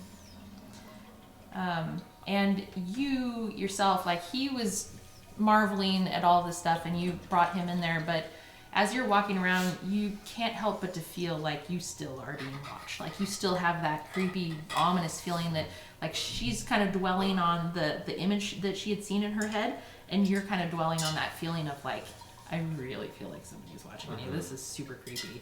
But you're still trying to do your job. You're still trying to investigate and learn and figure out what's here. So. I'll look around for some more vents or anything that the Little Sisters might be hiding. Okay. You want to do an investigation for me? Or perception? I'll let you choose which one. I don't know, kind of investigating behind things, like investigating Okay. the walls, Okay. and ceiling, Yep. maybe. Good idea. 12 plus 7, 19. Nice. You want to do any perceiving at the same time? Yes. Duh. Duh. Duh to letters. For the same thing, but when he turns around, I'm wearing a very nice hat. Okay, that's And I make no mention of the hat. Okay, yeah, just pretend like it's on. Do a performance check. Okay. Yes. Nice. Oh no. Oh no. That was a critical failure. That's perfect. Okay, so he's gonna turn around and you're actually gonna spook him because he already feels like he's being watched. And he turns around and he's like, "Ah!" Because you're standing there like a mannequin with a top hat on and a scarf around your neck, and scares you. Maybe I thought you were a splicer. Pete a little bit. It's okay. It's so. Oh, you're not wearing your suit. Never mind. Yeah. It's like one of the dune suits. With the water stick. Yeah, exactly. So anyway, what you find is you do find a vent because you're a little bit paranoid at the moment. You're up there kind of inspecting the vent, and you don't necessarily open it yet, but you've kind of moved over one of the larger display cases and climbed up on it to check out this vent. And when you do, you get up there, and right before you touch it, you start to hear noises that sound like they're coming from the vent. You hear just kind of like weird, like, and then you hear what sounds kind of like muffled talking, but you cannot make out that it's saying anything or anything like that. You hear kind of like a thump, and then sometimes like a little scratching. So like just various weird noises, and you just can't fully tell Right. if it's really coming from that vent or if it's coming from somewhere else. Bless you. So what would you like to do with that information? Would you leave it or would you continue to? Open the vent. You want to open the vent? Okay, so you kind of you find some little like what are those little Bolts? the little nuts that have like the wings on wing bolts, wing nuts. So you kind of twist those off of there, and it's like a hinge one. You can kind of lift it, and when you look in there, it's surprisingly pretty clean, actually, because being down in Rapture, there's not a whole lot of vermin or anything like that. It's pretty clean. There's some dust, definitely, from everything settling and skin flakes and whatever you want to imagine is trapped up in there. Can I don't know if it's perception maybe or investigation. Are there any like clean spots where Oh, somebody has been Like drag something through or crawl through. yeah. So yeah, do an investigation. That would definitely be to investigate something further. 17 plus 7. All right, so you see that it actually looks completely undisturbed. It looks like everything that's settled through the vent is natural in there. It looks like just gross, like if air was blowing through there, it has accumulated some dust bunnies and some dirt and buildup in there, but nothing looks disturbed. It looks like Nothing's it's come all... through it recently. Yeah, nothing's come through it recently, nothing's moved through it recently, but you are still hearing I heard something. noises. And now that you've opened this up and kind of almost stuck your head into it, you can tell that you are hearing noises that are basically bouncing through it, possibly coming from somewhere else. So, anything else with that? Hey, Vic. What is up? I heard something. Oh, what did you hear? That. That may be one of the noises you heard. That's a pretty good one. No. It just sounded like something scuttling or. Are you hearing that? Then maybe do you think like it is in next shop over and we're just hearing It's it? hard to tell. Can I tell which direction the vent goes? You can see into it and it goes off to the left. But, So kind of back toward the gallery? let's see. Or I don't know which you- wall I'm. Right. When you were looking into it, you're kind of in the back. You're on the back wall of it, and it kind of would go off to the left, but you don't know where it continues after that or what it's connected to, or yeah. So it would be hard for you to tell which direction you would really be hearing anything from. But not in the direction of the next shop. Oh. It's hard to tell. Like you don't know where that's connected to because the vents themselves may not be like interconnected in that way. It may just be like it comes off from a certain branch somewhere else and then branches to the other shops. So it's definitely hard for you to tell which way those noises are coming from. Upstairs, downstairs. Well, then I'm going to walk to the entrance and then shine my light over at them. Morse code, quiet. Okay. You guys understand that? I know. Did you sign spell it language. right? Well, I was going to say you might have to have them do a perception check since... Well, one thing I have given all of you is the ability to understand common sign language. Well, I was thinking like because they're looking through the shop, like there might be a chance they don't even see the... Oh, okay, so they can see the light. Yeah, so do a perception check, both of you, to see if you even notice the light. Trace ID, I'm just... No, that's good.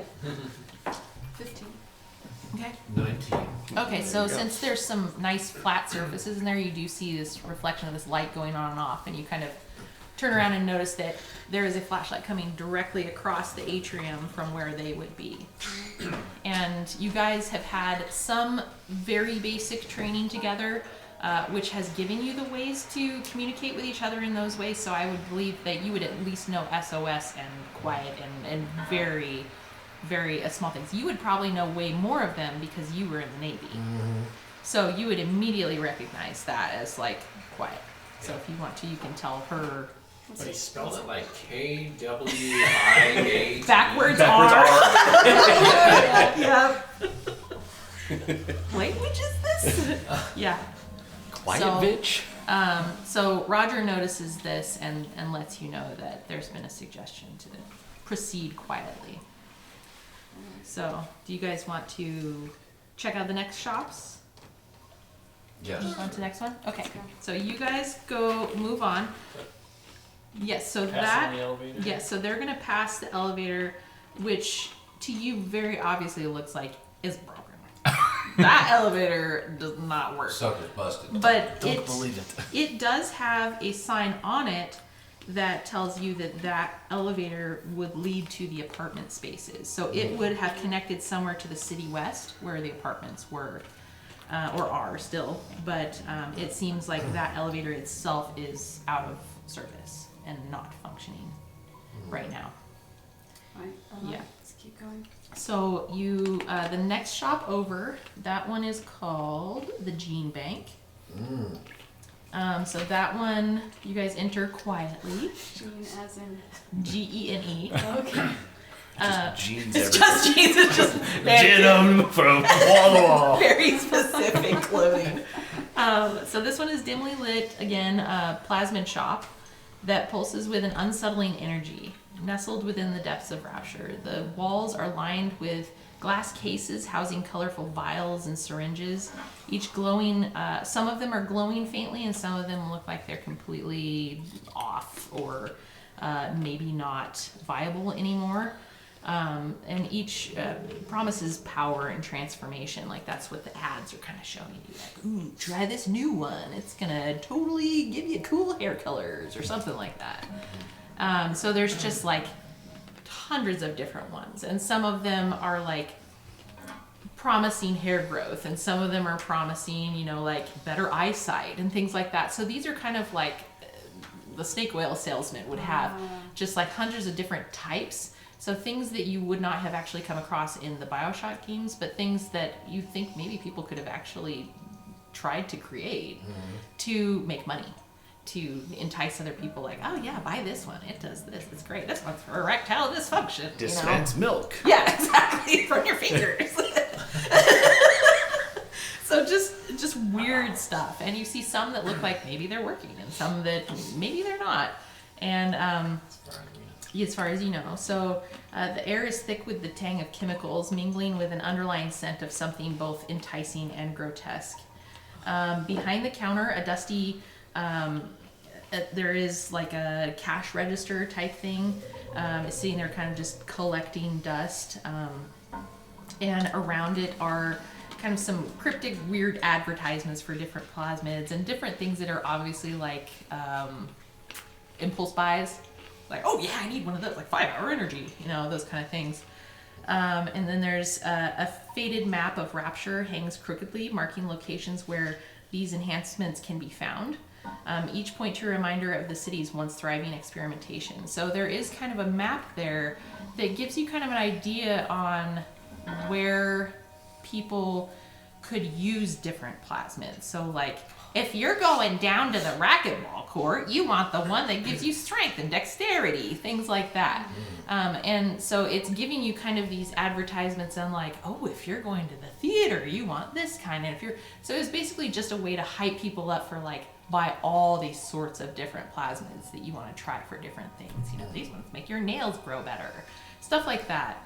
But it's not necessarily giving you any more information than you would already have on your map, because it's more promotional. It's more like just trying to talk people into things, you know. It's not informational, unfortunately, in that way. The floor is cluttered and with discarded packaging and empty containers. Remnants of eager customers who sought the allure of genetic modification, and possibly looters. Definitely looters at some point were just like taking ones that they thought were most useful. Shadows dance in the corners, and the faint sound of bubbling liquids adds to the shop's eerie ambience, making it clear that within the gene bank, the line between progress and peril is perilously thin.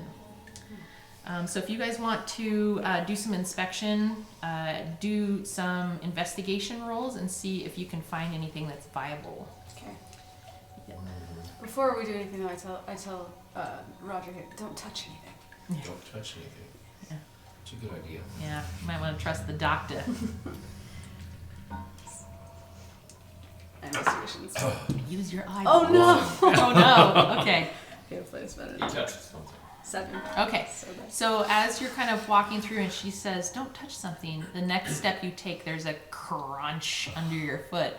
And what you look down and see is there's some glass that you've stepped on and some kind of liquid kind of seeps out from that. It's like a glowing liquid, kind of like a yellowish. You're not sure what that does. But as you step on that and there's that crunch, you hear kind of farther down in one of the next shops, you hear something that sounds like running.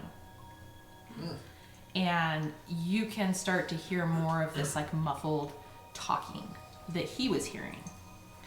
But you're hearing it differently now. You're hearing it as if you're wondering if maybe it's them running around because you don't know if there's anyone else here. So would you please do a... What kind of check do I want you to do for that? Do a perception check for me. I still have my lead pipe, right? Yep, you do. That's good when you're in a strange shop. I got a 3. Yep. as one does. Okay.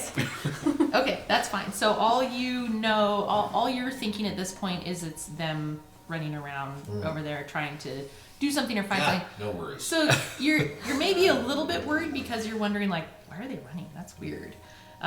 So you may want to go out and check that out. But before you do find what looks like a very brightly glowing bottle.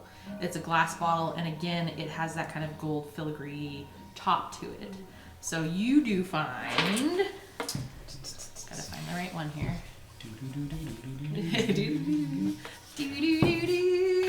You find this one. So you found the cyclone trap plasmid. Oh, bingo. Yeah.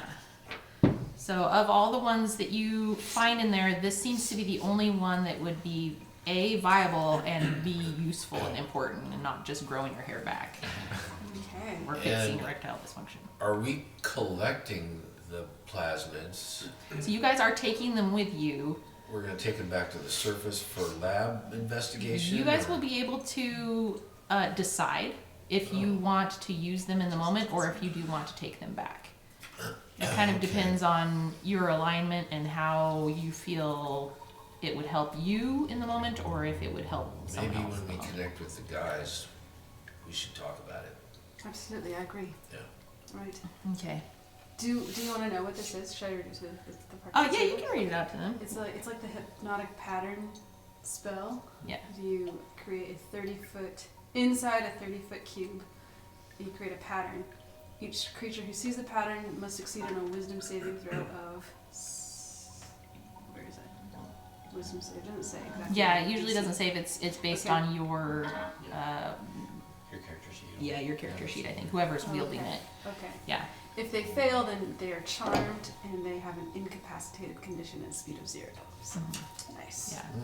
So in the world of Bioshock, the cyclone trap would create this big wind, like a little cyclone, and it would Twirls them around. yeah, it twirls around, kind of throws them up. Oh, But to okay. me, I was just trying to find something that kind of worked to disable them in a Okay, way. Yes.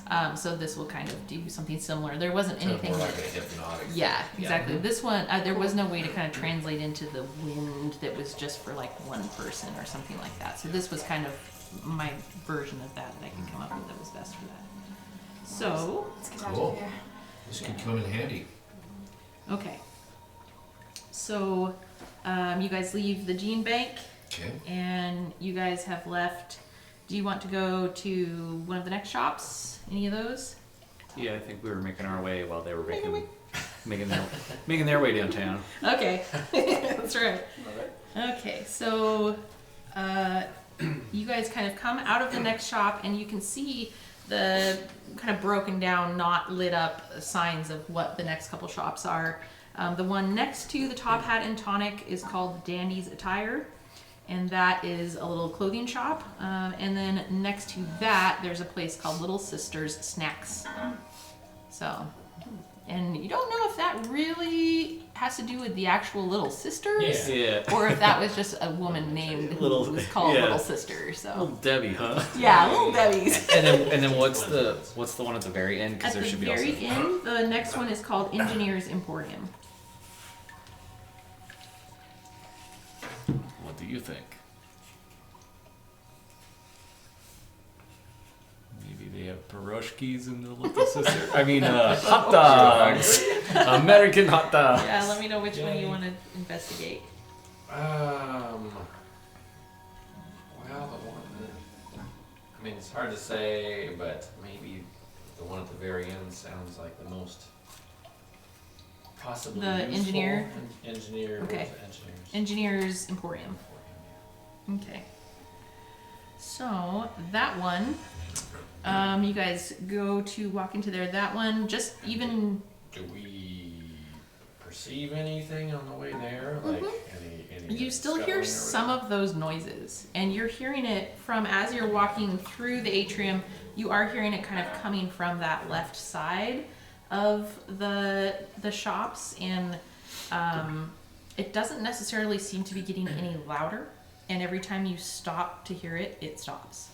So it's one of those really annoying things where it's like, "What was that?" Nothing. Okay, keep going.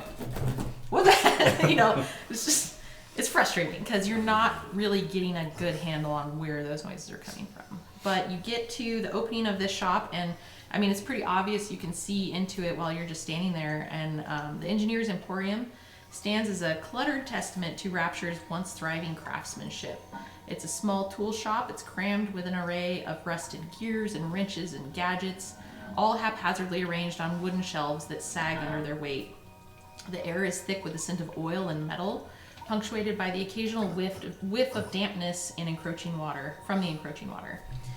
Dim light flickers overhead, illuminating a workbench strewn with broken tools and half-finished projects, remnants of a time when innovation thrived in this underwater haven. The walls were plastered with blueprints and faded diagrams, their edges kind of curled with age, hinting at grand designs long abandoned. A few neglected machines sit in the corners. Their once bright finishes are dulled by layers of dust, while a rusted toolbox lies open, filled with forgotten instruments. The atmosphere is heavy, and there's a sense of nostalgia, but as if the spirits of long-gone engineers still linger, but they're whispering secrets of creation and decay within the walls of the Engineer's Emporium. So it gives kind of this eerie, like, it feels as if you're walking into a place where people just left. But there doesn't seem to be anybody there. It just has that feeling where it's like, wow, I feel like people just left this space. I will perception for booby traps. Okay. So as you're walking into that space, will you do a perception roll for me?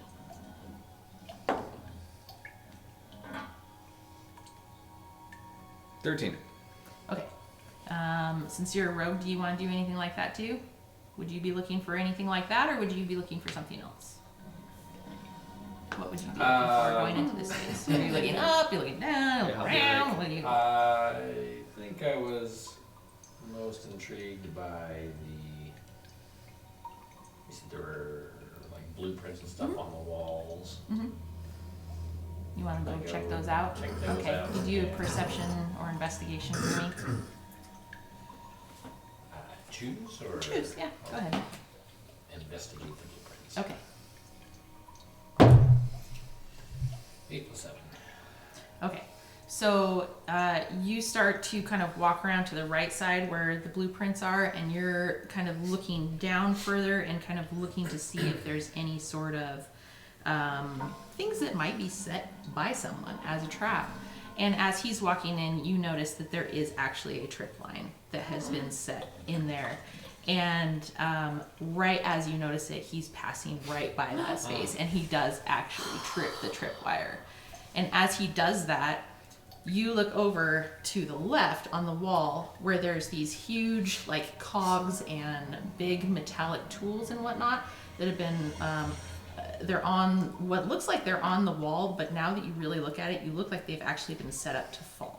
And so what happens is he trips the tripwire, it pulls it, and all those things come crashing to the ground. very I'm just gonna start noisily. catching. You're not near it. You see it, but you're not close enough to catch any of them. So it's this huge clattering racket that happens. And it just is like very, very loud. And you instinctively look up, and a lot of the fish have scattered because they even heard it. Yeah. And it just like it was heavy cogs, like huge cogs that had been set up to fall. And Should I roll perception to see if I even realize that I did that? no, you don't know that you did it. You have no idea. You think it was me? You think maybe it was him. And He said we're gonna be quiet. as you guys are kind of whispering and talking, that whispering and talking that you had heard earlier gets louder and louder. And Drums in the teeth. basically. And from what? Performance check. What are you doing? He's a mannequin. Oh boy! I can't believe I forgot I set this trap, and I tripped over it, and I am just a splicer. Okay, roll me performance. Okay. There's a chance. 14. Okay, so in the far back corner, towards kind of where you were walking, so the blueprints were kind of off to the right, in the far back corner is where the tool bench was. And on the far side of the tool bench, pop up something like you've never seen in your life before. At one point, they may have been mostly humanoid, but at this point, they've taken on this really awful look. Let me pull them up for you, because you got to see what these babies look like. Oh. They're interesting and hard to describe. So at one point, they definitely were splicers. You can see that they were humanoid at one point, but they have now evolved into something much more grotesque and unlike anything you've ever seen. So they have these kind of glowing eyes as they pop up. There's two of them back there. And you can tell that they were communicating somehow to each other, and that's the whispering that you were hearing. And so 3 golden eyes that I found? yes, they have 3 golden eyes. And so they are now popping up, and I want just you two to roll initiative. Roll initiative for me. You guys are not there yet, so. But they're here, right? And we just Yes, went they here? are across the So way. you might have heard the loud clank. Did you do that? Yeah, you guys. Oh yeah, that's Okay. And as they stood up, they kind of did like a noise. So you're hearing something that does not sound like them. It's not human. It's not human. So what'd you get? 20 plus 9. Okay. Let me run this encounter with a. Does nat 20 mean anything for rolling initiative? No. Okay. Okay. So let's see. I'm gonna give you. You said you got what? 29. 29. Oh my god. Want to go first? That's how you go first. What'd you get? 12. 12. Want to go right in the middle? That's where you go. That's where you go, right in the middle. Okay, and then let me roll initiative for these guys. Okay, so one of them. 11 times 17. Okay. Start, and we'll add those guys later. Okay.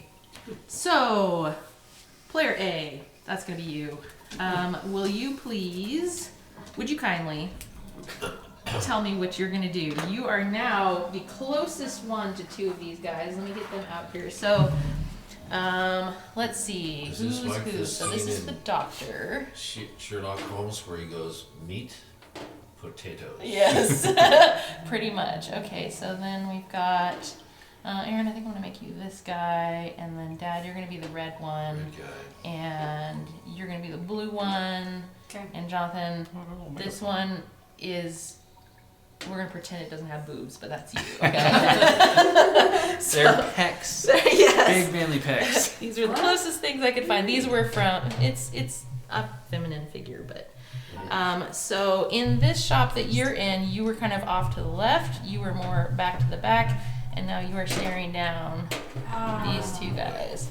I got to. They don't look exactly like this. These are guys from a different game. I was kind of pressed for time and didn't have time to make us proper. It's not to scale. Not to scale. Way creepy. Yeah. So What? there's a workbench between us. Yes. And so it's not against So the they wall. And they're they just or standing you by have it. half cover technically, because the workbench is up to kind of your belly button area. So we can actually draw on this. Nice. Smart. This is kind of a new thing I'm trying out. So there's the workbench here. This is the wall of the shop. This is the other wall of the shop. This is where the things kind of clanged to the ground. So you were kind of more back here. And this is right about where the tripwire was. And it was kind of like connected to that. So this is like the entrance to the shop. And then atrium space is out here. And there's kind of like an octagonal opening that is between all of the shops, and you guys are like over here on the other side.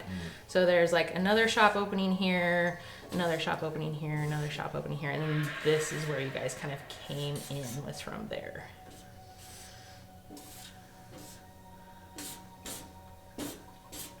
So, and then going this direction, there's another shop. So this is open to the bottom, and there is actually a stairwell going here that goes down to the bottom of the atrium. So hopefully that will give you a little bit of an idea of what that space looks like.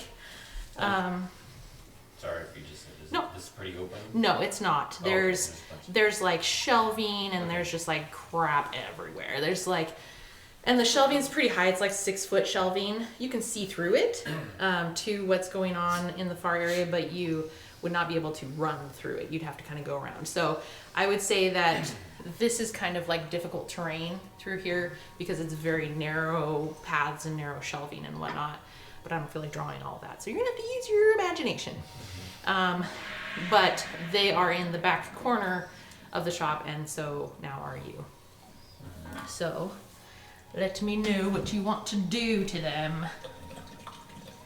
I think my character would probably try to go like around some shelves and hide. Okay, so you're gonna back away. So go ahead and use your walking speed to do that. Just It's a kind of difficult terrain. Does that mean half speed? or- half speed. Okay, So you'll only get 15 feet to move. Just Well, I Yep, would just that works. Go around some of the Yep. shelves. And okay. So now you can see through the shelves. You can never played see road. the creepy bad guys, and you can see that they're standing behind the workbench. So they have pretty much like half cover for them. So that means their AC is, I think, 2 higher than what it normally would be. So that might make them slightly harder to hit. I think we're running, right? Probably. To You two have, in this moment, everything is basically paused, Okay. and you guys aren't in initiative order yet, but you have heard this sound. You've heard the and you've heard the clang and all that. So you guys have basically turned around, and that's when everything just kind of paused, and now we're in combat mode. Yeah. So you guys have not even left your shop yet. But you can, from where you're at, see across the way, and it's pretty dark through here, but you can see that there's like flashlight movement, like stuff going on over there. It's a party over there. So what would you like to do? You did your movements. I think what he would do is move around and then do the hide action. Oh, okay. I roll. Says I must succeed on a DC 15 dexterity stealth check. Okay. It says while you're heavily obscured or behind 3/4 cover, total cover. Yeah, that works. Should be. Yeah, that's behind a enough. bunch of shelving. Mhm. And you must be out of an enemy's line of sight. Yeah, it's because you're behind the shelving, you're mostly out of Yeah. sight. They're not really the smartest things. You also have that wire. Yeah, you do have Well, yeah, but yeah, I think what I am doing is I'm hiding, because once I'm hiding, then You can I'm invisible. Mhm. And you get extra turns, and damage, then- right? Yeah, then I can do When sneak you- attacks. Yeah. Okay, do your thing. So. Roll your thing. Oh, that's not very good. One of the creatures is gonna go after him, and then it will be your turn. Cool. You get a plus 13. Okay, I did it. So I got a 6 plus 13. Okay, so that So did that is succeed. above 15. Okay, so you've gone back there and you're just hiding. So I'm hiding, and it says on a successful check you have the invisible condition. Make note of your check's total, so 19, which is the DC for a creature to find you with a wisdom check. Okay, all right. So you need to roll 19 with them. Yeah, if they want to fight you. Okay. The condition ends on you immediately after any of the following occurs. You make a sound louder than a whisper, and then if he finds you, you make an attack roll or you cast a spell with a verbal component. Okay. So if you give yourself away. Yeah. Yep. So Guys here. I don't think I can attack them until they are closer, though. Okay. Right? I mean, so I do have the way I've understood it is you could try to approach them, but they're going to perceive you, and they're going to roll for perception. So theoretically, you could get up to them. But I now have 15 more feet of movement. Yeah. I could like sneak up toward them, maybe like around some other shelving if it's there. Okay. Yeah, that's fine. You So walk, that's all my walk movement. behind me and pretend to be my shadow. Okay. And then I would be able to attack. Okay. I mean, so if I now have line of sight to them. Yeah. Oh yeah. So I- you're sneaking back around the shelving. Okay. I guess. Well, you didn't have enough movement to do that because you used your 15 feet to get back behind that How shelf. big is this? It's probably like 20-ish feet, 25 feet wide. Okay, well, But you're at half movement, so you got 15 feet to move oh, around. 15 total, right? Yes, 15 feet to move around shelving and whatnot. So you pretty much use that to get around the shelving, and now you have no more movement. Okay, Yeah, so you're out of move. so then maybe I can't do anything else yet. Yeah, I think you're stuck in that way. So you went. Now I am invisible. you are invisible. Victor's turn. I don't know how you- One of those zombie guys is going to, let's see what his speed is. It's not really all that far. Okay. So he's going to run at where he thinks he saw you go. So will you run that first guy forward and put him actually face to face with you? Because he doesn't know you're there, but he saw you go kind of in this direction. So, I'll bet he's got- wisdom check. I bet he's got really bad breath. wisdom. You ain't wrong. Yeah. Oh, good thing he's not wise. That is a 5.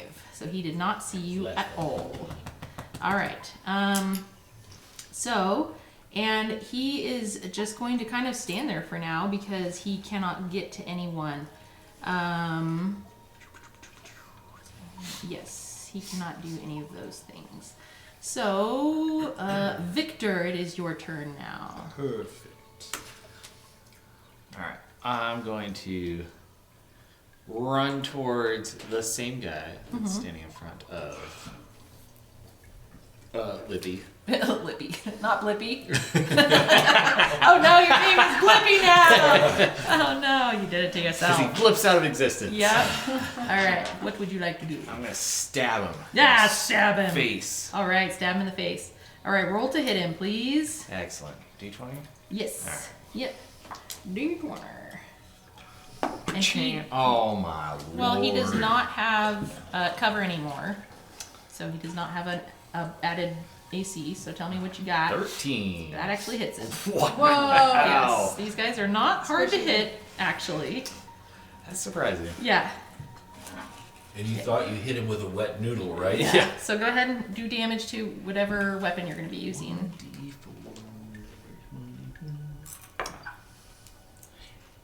Oh my gosh. Still 7, but wow. 7 damage? Yeah. Oh, that's pretty good, actually. That's Isn't pretty that good. a, is that Right. a D4 or D8? What were you using? Yeah, it's a D4. Yeah, it's It's a just pointy. got a- Oh, it has a Yeah, little- those are cool. Oh, okay. What did you use to hit him? My dagger. Oh, nice. My +3 dagger. Yeah. All right, so you just whip that thing off your belt and just shank him a It's good actually one. a sickle. Oh, yeah. Oh, yeah, okay. Everybody's just like, So, because that one's gonna be bladed on both sides, let's say you're doing like an uppercut Oh. with it. That's cool. So and then there's like a hammer on the wall that it like crosses with. very good imagery, yeah. And you just feel like a bonus, like you just feel inspired. Yeah. Let's do some inspiration because you somehow inspied yourself for doing that. That was well done. Because you saw it, you were just like, motherland. And everyone else is looking at it, they're like, it's so obvious. This guy is not a capitalist at all. All right, so then the next zombie is gonna go. Did you have any extra bonus or anything like that you wanted to do? Any bonus attacks or anything? That's my bonus action. What do you got? Oh, I can just produce a little flame.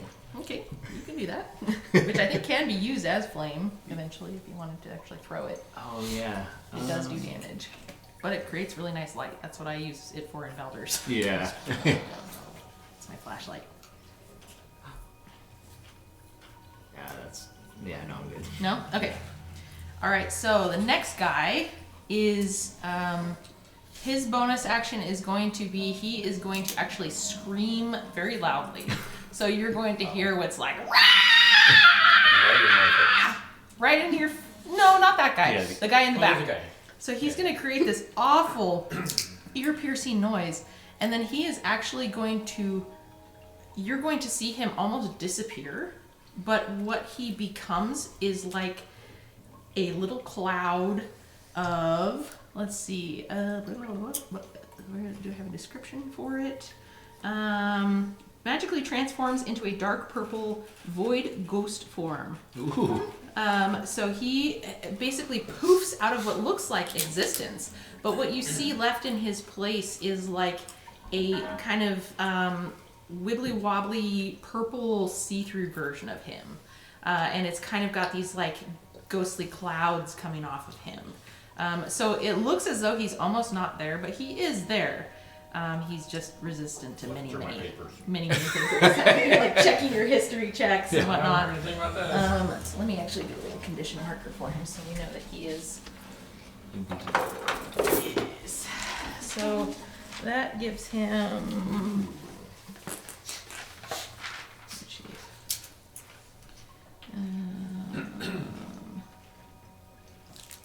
Void ghost form only. Bludgeoning, piercing. That'll make him move further. Yeah. Ghost, did you say? Void ghost, pretty much. So yeah, we'll give him a little invisible marker. He's the guy back in the corner right now. He's not totally invisible. He's right? not I mean, totally he can- invisible. I'm just using that marker because I don't have one that says void ghost form. Yeah, I'm also invisible if you want. Oh yeah. That's right. We should mark you for that. So just keep that with you over there, and we'll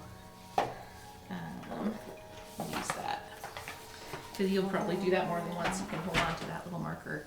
Okay, so that was all of his actions. So you two, since you're not technically in initiative order, go ahead and tell me what you're going to be doing. You can move to come find them, or you can do something that you want to do, ready in action, or something you want to do. Well, I think we want to see what's going on. All right. So you guys are going to kind of move. We'll have you guys go on the same move. And what is your walking speed? It should be on your very first page, up to the top, I think. Top, middle-ish. Top middle-ish. Does it tell you your walking speed? Mine's 30 feet. Yeah, yours is probably 30 feet. Most humans, I think, are all the same. Yeah. Yeah, 30. Okay, so let's say that you guys got to probably about here by the time you're done. And now I want both of you to roll initiative. So go ahead and roll your d20 and add any of your initiative bonus that will tell you right near your armor class on your sheet. 20. Ooh, nice. So look on your thing. You might have some initiative bonus to add to it. Towards the top near your armor class. Oh, 6. Oh, 26. Nice. So you're Sweet. actually right underneath Jonathan, I think. I rolled a lowly 13. Okay. Humble 13. Humble 13. It's not terribly lowly. Because I got that lead pipe. Spoiling to use it. Dad, what's your max HP? What's your hit points? 84. 84. And your armor class is what now? 15. 15? Okay. And okay, I'm gonna see how You might this be able to works. use one of And you your got pepper 26. boxes. Yeah, you can shoot from where you are. I think Oh, you. that sounds like fun. But you'll be shooting through Jonathan, so you might want to watch We, out. yeah, we don't know he's there. That's true. Yeah. Oh no. Okay. Hiding low. Okay, Nessa, what is your max HP? Max HP, which I am not at, Okay. is. Oh, come on, move. 83. I'm at 79 Okay. since I took that tumble. 3. And what's your AC? Beefy doctor. What's your AC? Yeah. I had to survive med school That's right. in the 70s. That's There's a no woman. Google. Yeah. That's true. What's my armor class? Yeah. 11. 3. Okay, and tell me your initiative when you get that. I'm 13. doing 15? 13. Oh, 13. Okay. I got kind of a weird way to do this. Let's see if this works. Yeah, it works. Okay. New tech? Oh no, it's just some. I tried the manual entry instead of like doing you guys at the beginning, and I was just kind of seeing how this worked in it. It's ChatGPT. She's like, how do I kill my players? Okay, so where are we now?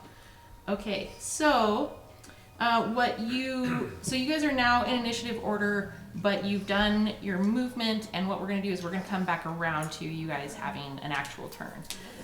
So in the meantime, what you guys all hear is that after that one zombie had screamed, you actually hear some reactionary screams also down in what is the lower atrium area.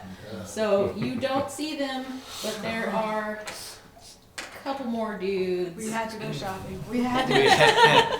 A couple more dudes who heard this, and there may be more than that, but we'll see what happens. It just depends on how long I want this fight to go. Okay, so then that will bring us actually back to the top. Let me think, and I think that will be you, Jonathan. Yes. I wish it would let me change that. Okay, yeah, it's your turn again. Okay.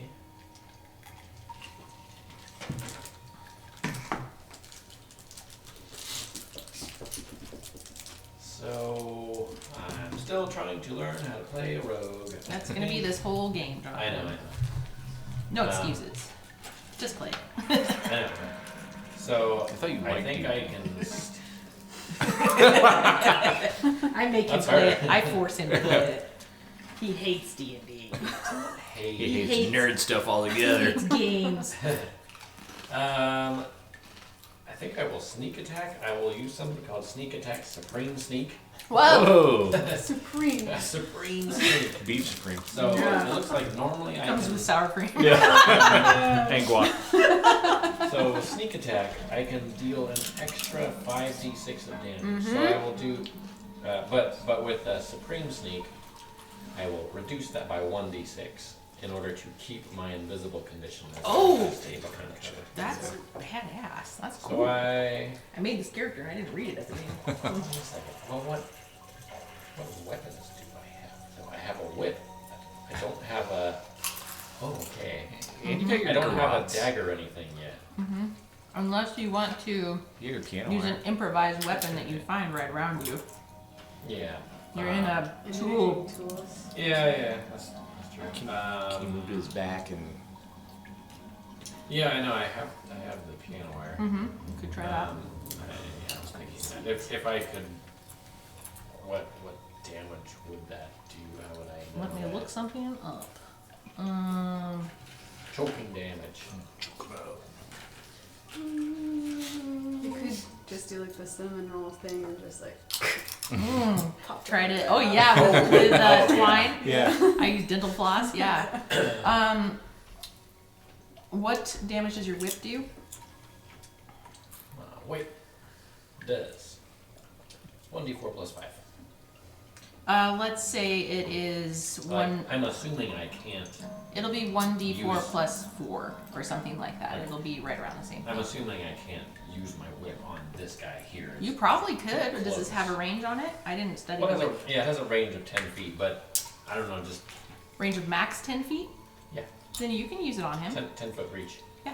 You Okay. can use it on him like a weapon. Okay, I was just thinking like with a whip. You're you would thinking think like- that it would have not up to 10, but like exactly 10. Yeah, you're thinking like in real life, like Yeah. you'd have to be a certain distance. No, Yeah. I mean, depending on how well you wield it, which I suspect since you've had this weapon for who knows how long, you've practiced with it, learned how to use it, you know how to change its length. Like, you can whip it out and, you know, Can I whip it good? you can whip it good. Okay. Yeah, so you can use the whip if you want, or you can use an improvised weapon. D&D is also like, you know, you're in a 6 foot square, he's in a 6 foot square, so like he's not technically like He's not. right It's on not you. nose to nose with you. Yeah. you know. Yeah. Although Okay. Well, I guess I'll use that whip. Okay. You want So- to roll to hit him? Yeah. Okay, roll to him. Go back to the encounter. 17 plus 9. whoa. That super hits him. Super hits. Sends him into a different game altogether. Yeah. Just phases out of existence. That zombie is playing Galaga. So That's a good reference. I get that right. I get it now. You've explained that one to me enough that I I've remember. explained that one to you? Well, because I You can never didn't remember remember what it's from, Oh. and you've told me now multiple times that now I remember. It's been a Okay. long time since I've seen that So it'll movie. be 1d4 plus 5 plus Plus another guy. 4d6. Do it. So Do your first one. I might disintegrate this. You I might. don't know. We'll see. 4. Okay. So 9. Do you need more D60s? I got so Yeah. many. You need 4? 3 more. Thank you. It's just really satisfying to hear multiple at the same time. 19. 19 damage? Yeah. All right. So let me do that to him. And I'm still hidden. Wow, that's crazy. All right, so you did that. You whipped him and ripped his arm off. So he is now at disadvantage for, I think he has like a slam attack or something like that. But he is missing an arm and bleeding what looks like gross greenish purple blood profusely. And he's like, what? What the? Yeah, in his like deep speech, like speech. Yes, that is what he says. So next would be Roger's turn. Okay. All right, Roger, what you want to do? Well, I'm still way over there. Yeah, so you have 30 feet of movement since you're unencumbered at this point. You are this one, and so you can move as far as probably.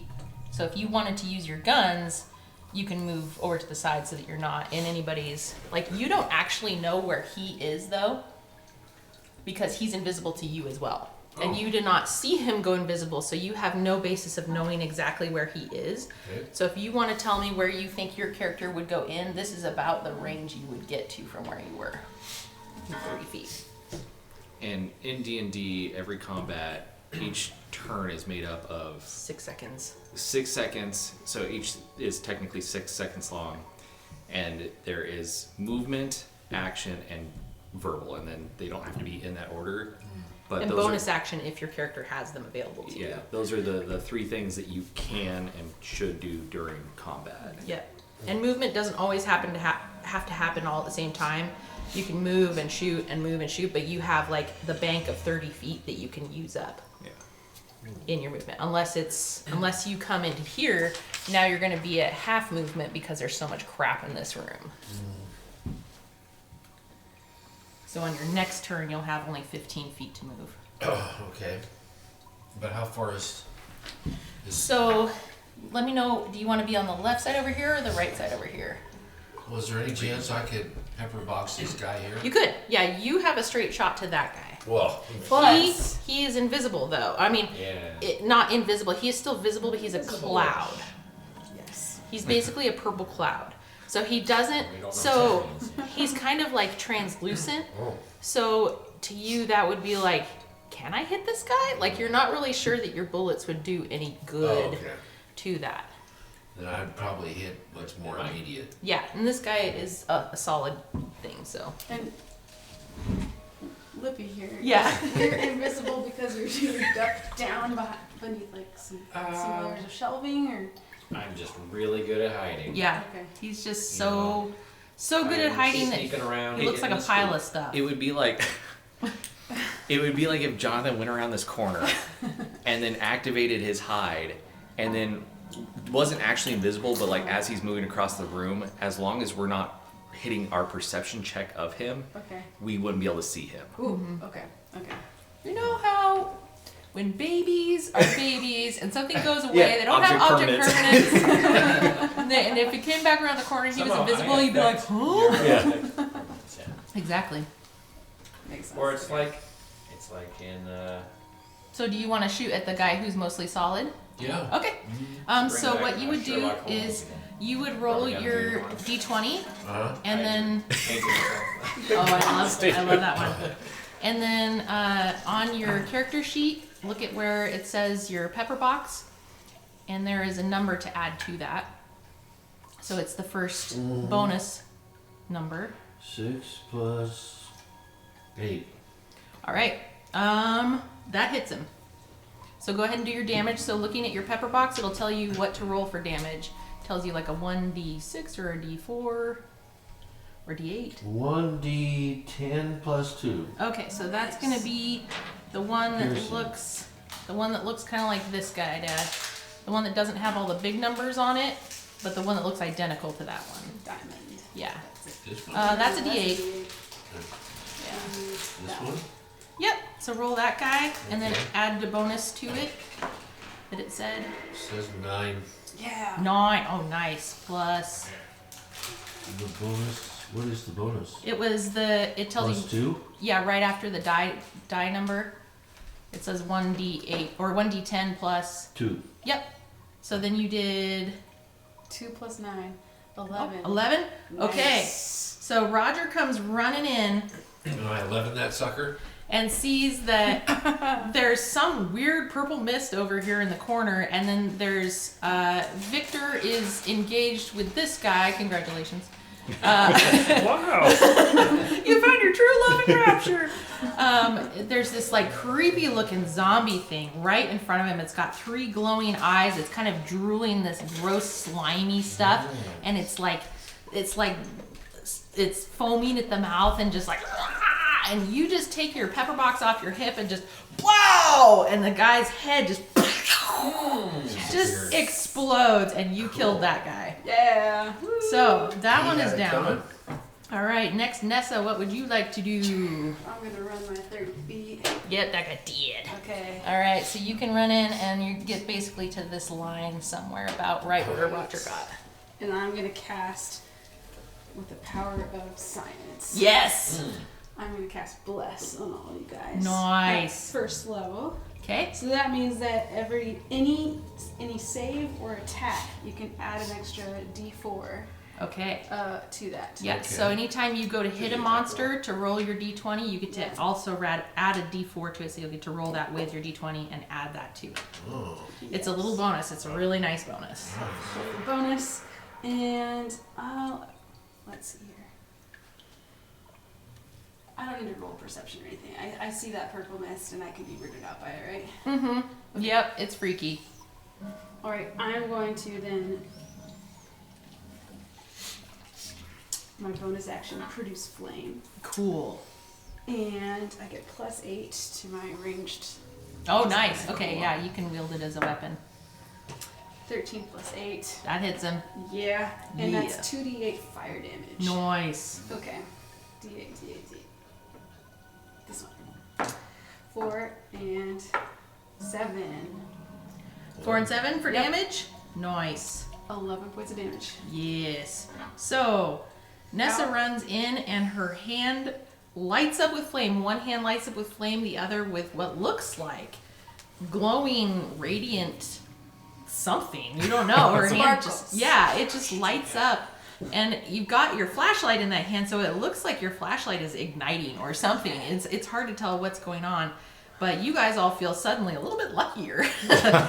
And also you see But I that... also very quietly write something down Yeah. in my journal. Okay, so let me see. What happened there? Maybe this is plasmid? Okay, so that is... That's magical... Non-magical attacks. Yeah, so I think he takes regular damage. I'm just seeing what he is immune to or what, because I know that his void shape gives him some special characteristics. Oh. I think that's it. Yeah, he takes regular damage for that. Okay, so so you saw that, and you saw that her fire actually left her hand and went over and ignited that void shape, that cloud guy over there in the corner, and he kind of screeches out like, "Rah!" But it sounds more like it's almost underwater, like. So it's got a weird, different effect to it that you hear. It doesn't sound exactly like they do when they're non-void shape. So, anything else you want to do? That's it. That's Okay. Action, bonus action. Okay. And then next, you hear what sounds like very fast running. These guys are coming up the stairs. They are. Yeah, this guy's pulling the other guy along. One guy is.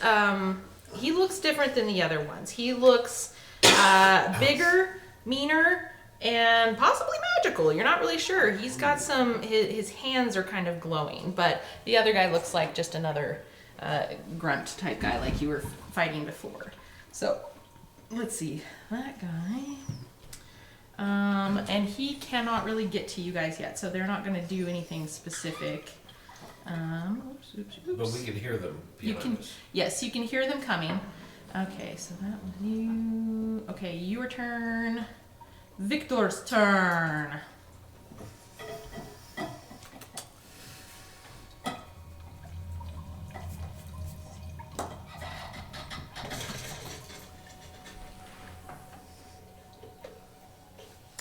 Do I have wild shape? It's saying it's a bonus action, but I'm not seeing it in my. You should have it automatically, I think. Because I didn't. It wasn't one that I had to like pick as a spell. Okay. Yeah. But you should be able to. It should be in your like actions or something like that, or bonus actions. Yeah, it's under bonus. I just didn't remember it being a bonus And action. it's just like little squares that you can tick off for how many times you can do Oh, it for in a long a rest. short rest or long rest. Gotcha. Oh, it's under features and traits Yeah. So you can do that, instead of spells. Or but we're still using 2014 rules, so it will basically be your action Okay. to turn into whatever you want to turn into. Well then, dang. You're still welcome to do it if you want. They 30 feet away? Which guy? Oh, those guys? Yes, they're probably 30-ish feet away. All right. Yeah. I'm gonna yell to the group that I'm gonna go start attacking the guys outside, or just Okay. investigate what's out here. Yeah, you definitely heard the footsteps and the running and the snarling and Yeah. the screeching. So I'll run out. You heard such a clatter, you wanted to see what was the matter? What was the matter? Yes. Yes. And I'm gonna What? up on the rooftop. Click, Click, click, click. yeah. I'll approach the closest guy. Okay, the grunt type guy. Mm-hmm. Okay. And you know what? We'll go with the trusty old knife. We'll knife him right Knife in the him. face. All right, roll to hit him. All right. More than a 3. 2! Plus 10, so 12. That actually hits him. I have really low AC. Great, kids. Yeah, the big guy maybe not so much, but the Yeah. little guys do. So go ahead and do damage to him. 1d4. 9. 9 damage. Shorty gets a 9. Yep. 9 to the face. Okay. So you did one of these good ones where you got him right in the neck. Ooh. Just like, "Ugh," and he's like, "Ah!" Squirt, squirt, squirt. Still alive, but you made him mad. Ooh. You definitely made him mad. That was pretty good. You got any bonus actions or anything you want to do? You want to turn into a giant snake now? Well, you said that'd be an action. No, I can't. Where does it show up on there? Because it should tell you. Bonus action. Yeah, if you want to do it as a bonus action, that's fine.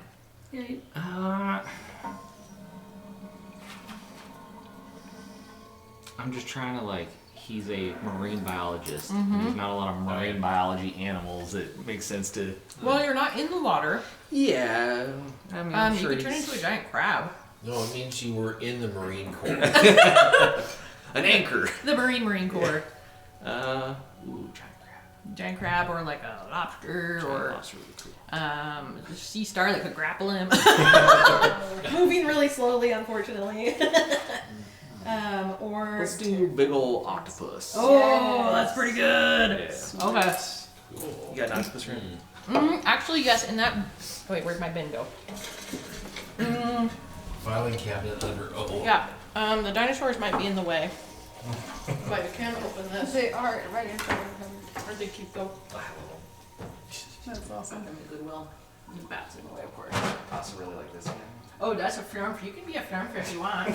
But I do have an actual octopus. You want me to phone? Okay. Yeah, Okay, that's fine. he's adorable. But you can pick through these to be creatures. There are some sea creatures in one. What is it you're saying? Flump? A flump. A flump? I can't remember exactly how you say it. It's really cute. Yeah, They're- did we fight one of them? Not yet. Oh, No. in the preview. You're not a I- little. It's something I had told you about in my So this guy. campaign. Cool. Yeah. That it was a possible character you guys would run across, but you haven't. It did not actually. No, you did not actually cross ways with There's it. no little yellow. Oh, you would forest remember. fella in there. They're very interesting creatures. The crab doesn't run a What was our, border little, our place. tail? Was it dip? What? Oh, yeah, You he's a had marine Dip? animal. Dip? Yeah, Dip, Dip yeah. was he. Oh, I can't remember what they're called, but they're almost like a squid type thing. Oh, okay. Yeah. Okay. So very similar to that, Plankton. but a lot scarier. Okay. Flumps are kind of friendly Okay. looking Okay. and Okay, can be helpful. Yeah, they can be friendly characters. Okay. So, This is who I should bet. next is the guy you stabbed. Oh man. The guy you stabbed, you made him mad. Great. So you might be a big octopus, but he is going to try to hit you as a big octopus. He has a slam attack. And he is going to try to hit you for Does it say 4. That does not hit your AC, I'm No, assuming. he says his name. Okay, and oh no, he's a We need Pokemon. to name a slam. Oh, my name is Slam. AC is 14, so no. Yeah, that doesn't hit. Yeah. So he's gonna try to hit you, and you're just gonna like your tentacles just gonna be like. So he missed you. You kind of slurmed out of the way, and he is. Let's see. And then he's going. No, that's the ghost form only. Okay, yeah. So he only gets that one hit. Sorry, I'm trying to figure out how to run these characters now. So next is the big guy already. Incidentally, did you know how many different kinds of octopi there are in the world? No. No. 8. No. Just a wild guess. There are over 300 species I of can octopi. believe that. 300. Oh my gosh, Yes. that's really It's cool. amazing. I did not know that. Okay, I so we learned got. this watching a documentary. That's interesting. It's not one I think of much like genetic variation in, but Yeah. like Well, they're crazy. There's some that live Back to the top underneath of the the ocean. And they look like Cthulhu. Yeah. yeah. And they've got these huge eyes and they're like deep undersea. So Oh, that's cool. that's awesome. I've seen the little ones that live like near the hydrothermal vents. Yes. That's so cute. Yes. I want one in my pocket. Yeah. My sister lives in Yes. South Korea and they eat Do octopus. the same thing. Oh It's very sad. Hmm. It's the one thing I refuse to eat. See, every time I go to sushi, I have to get something with octopus because I love it. It's so tasty. I know. They're so smart, but like they're so tasty. No, the ones that got caught are not smart. They're not smart. Yeah. Those are you're eating the dumb That's ones, not so it's okay. You're eating the ones that could not get themselves out of a jar. Yeah. They're fine. Okay, what are you doing? Well, I guess. You're still invisible? I'm still invisible. I guess I can try to whip this guy. Okay, remember he is also a void cloud. He Yeah. has not unvoided himself. Yeah. Sounded weird when I said it. I just went with it. Devoided. He has not hit the. Never mind. There's a stupid joke coming. Okay. Go on. Well, I hope he doesn't avoid. Oh, let's hope not. I guess I'll just do the same thing Yeah, again. do Supreme it. Sneak. Okay. Supreme sneak and whip him. My whip. Okay. Whip him good. Yeah, let's see. Oh, I rolled a 1. Dang. Okay. Plus anything? No, it's just a critical failure. Plus 9. But yeah, Well- it's critical failure. It doesn't have to be.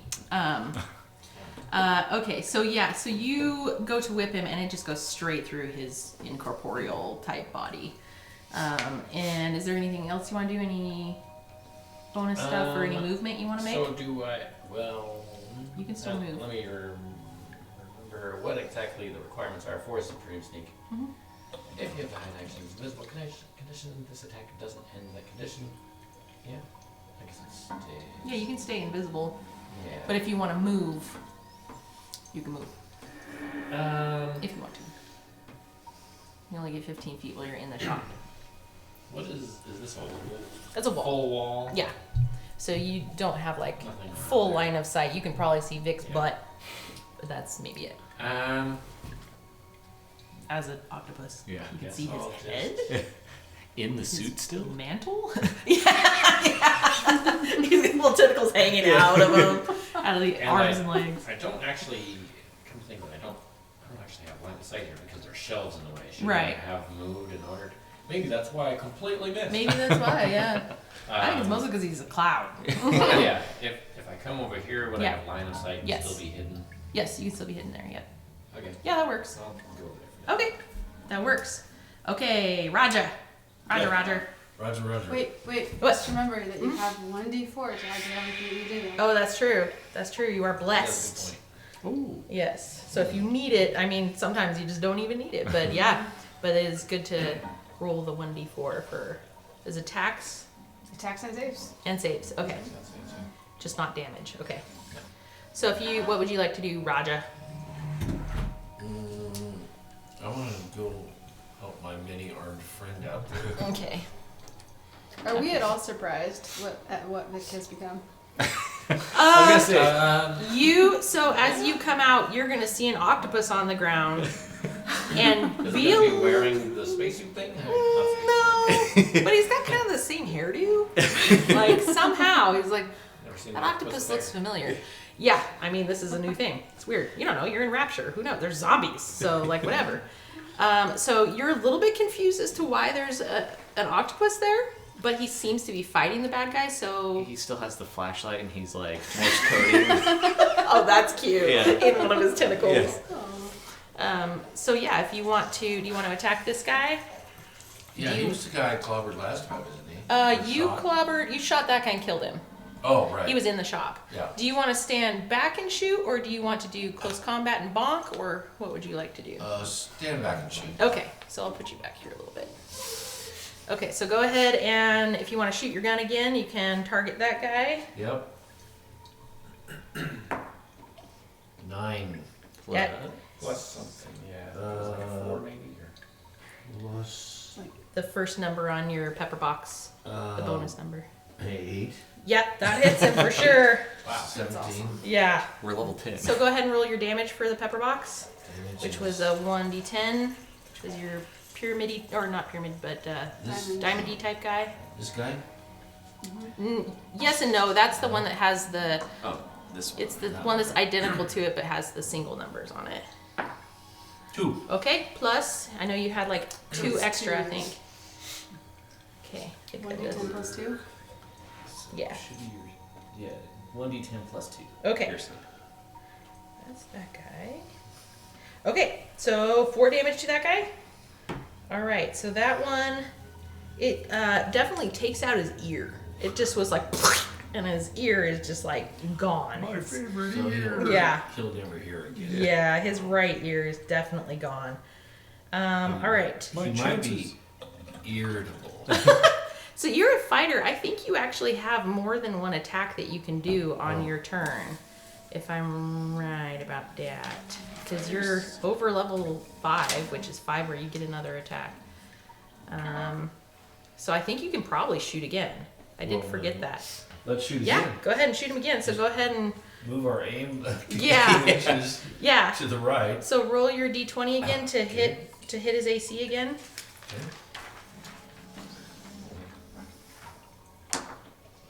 4. Plus 5, I think it was, Yeah. or 6. What? Was it 5 or 6? For what? His pepper box. The same Pepper one. box. Same.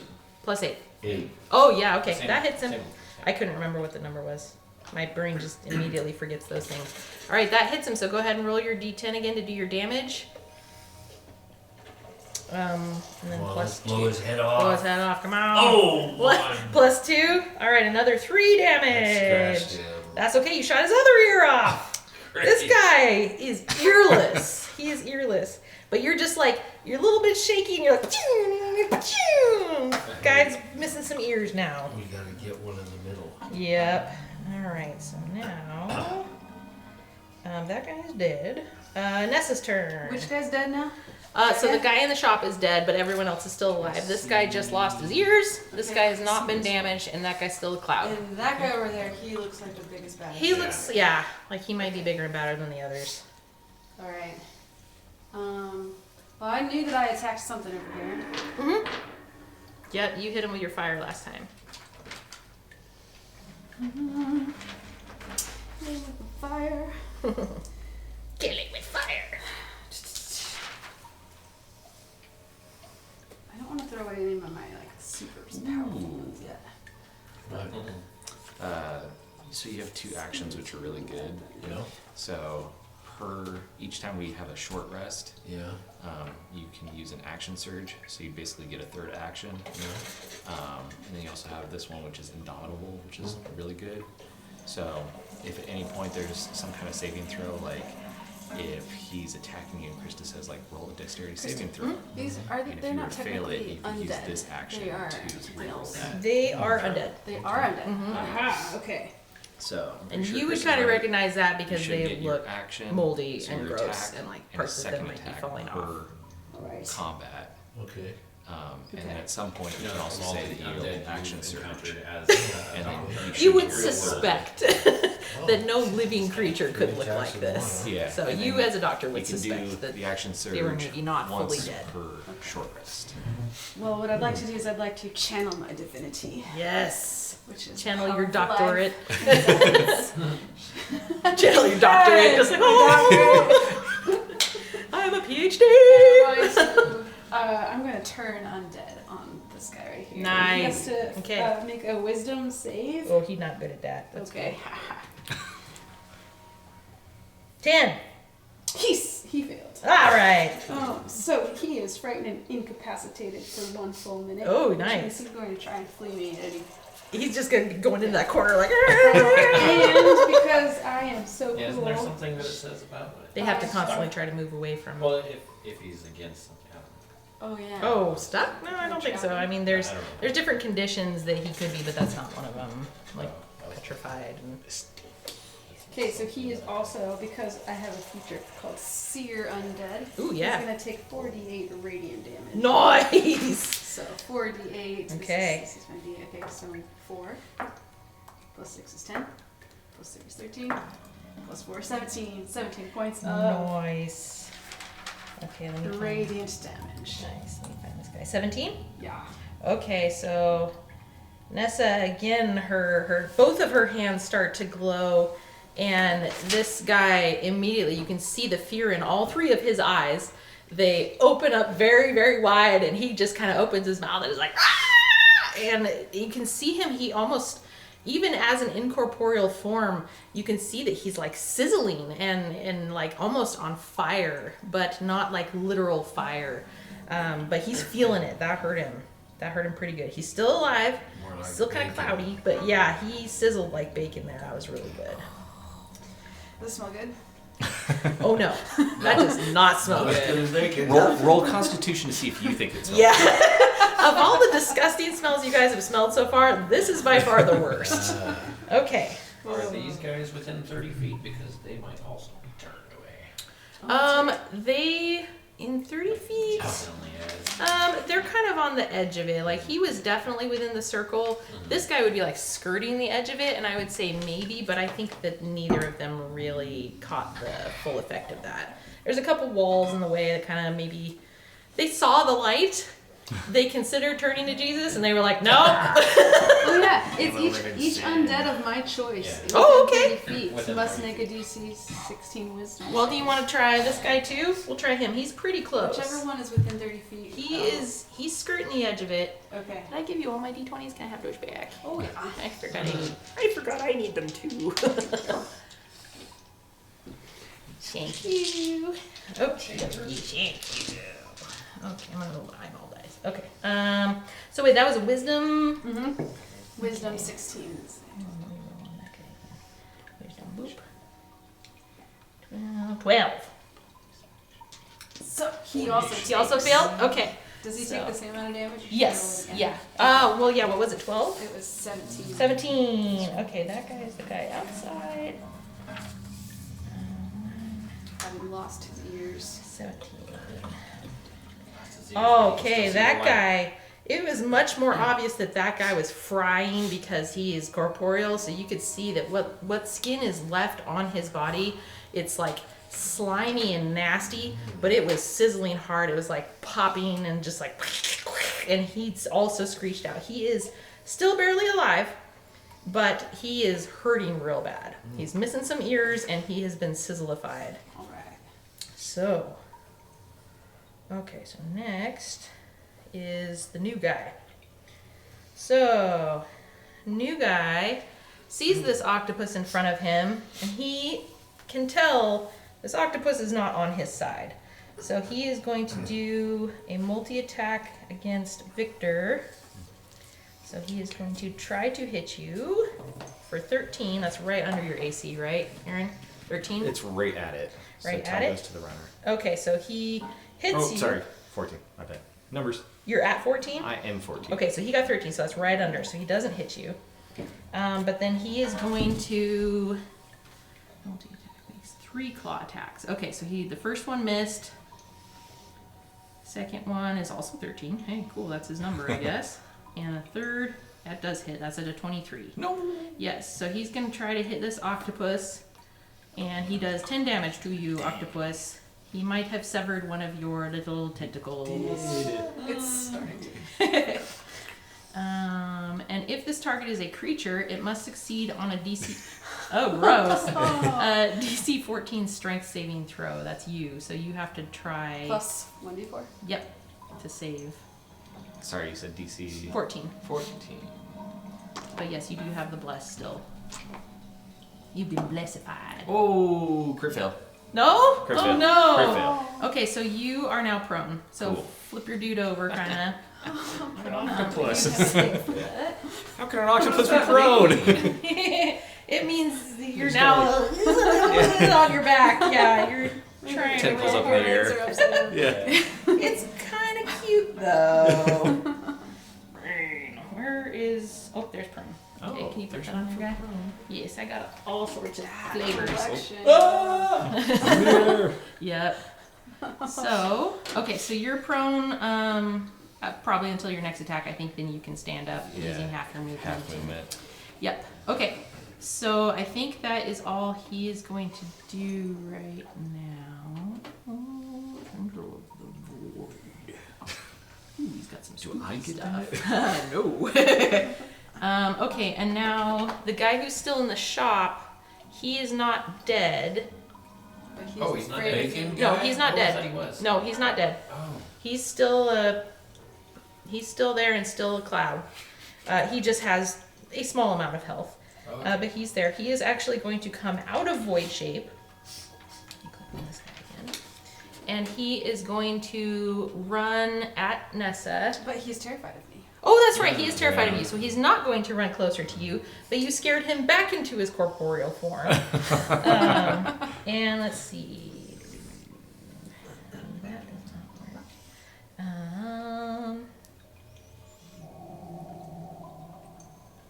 Okay, he's just running into the wall then, because there's something else he could have done as a void ghost, but I think they're both melee.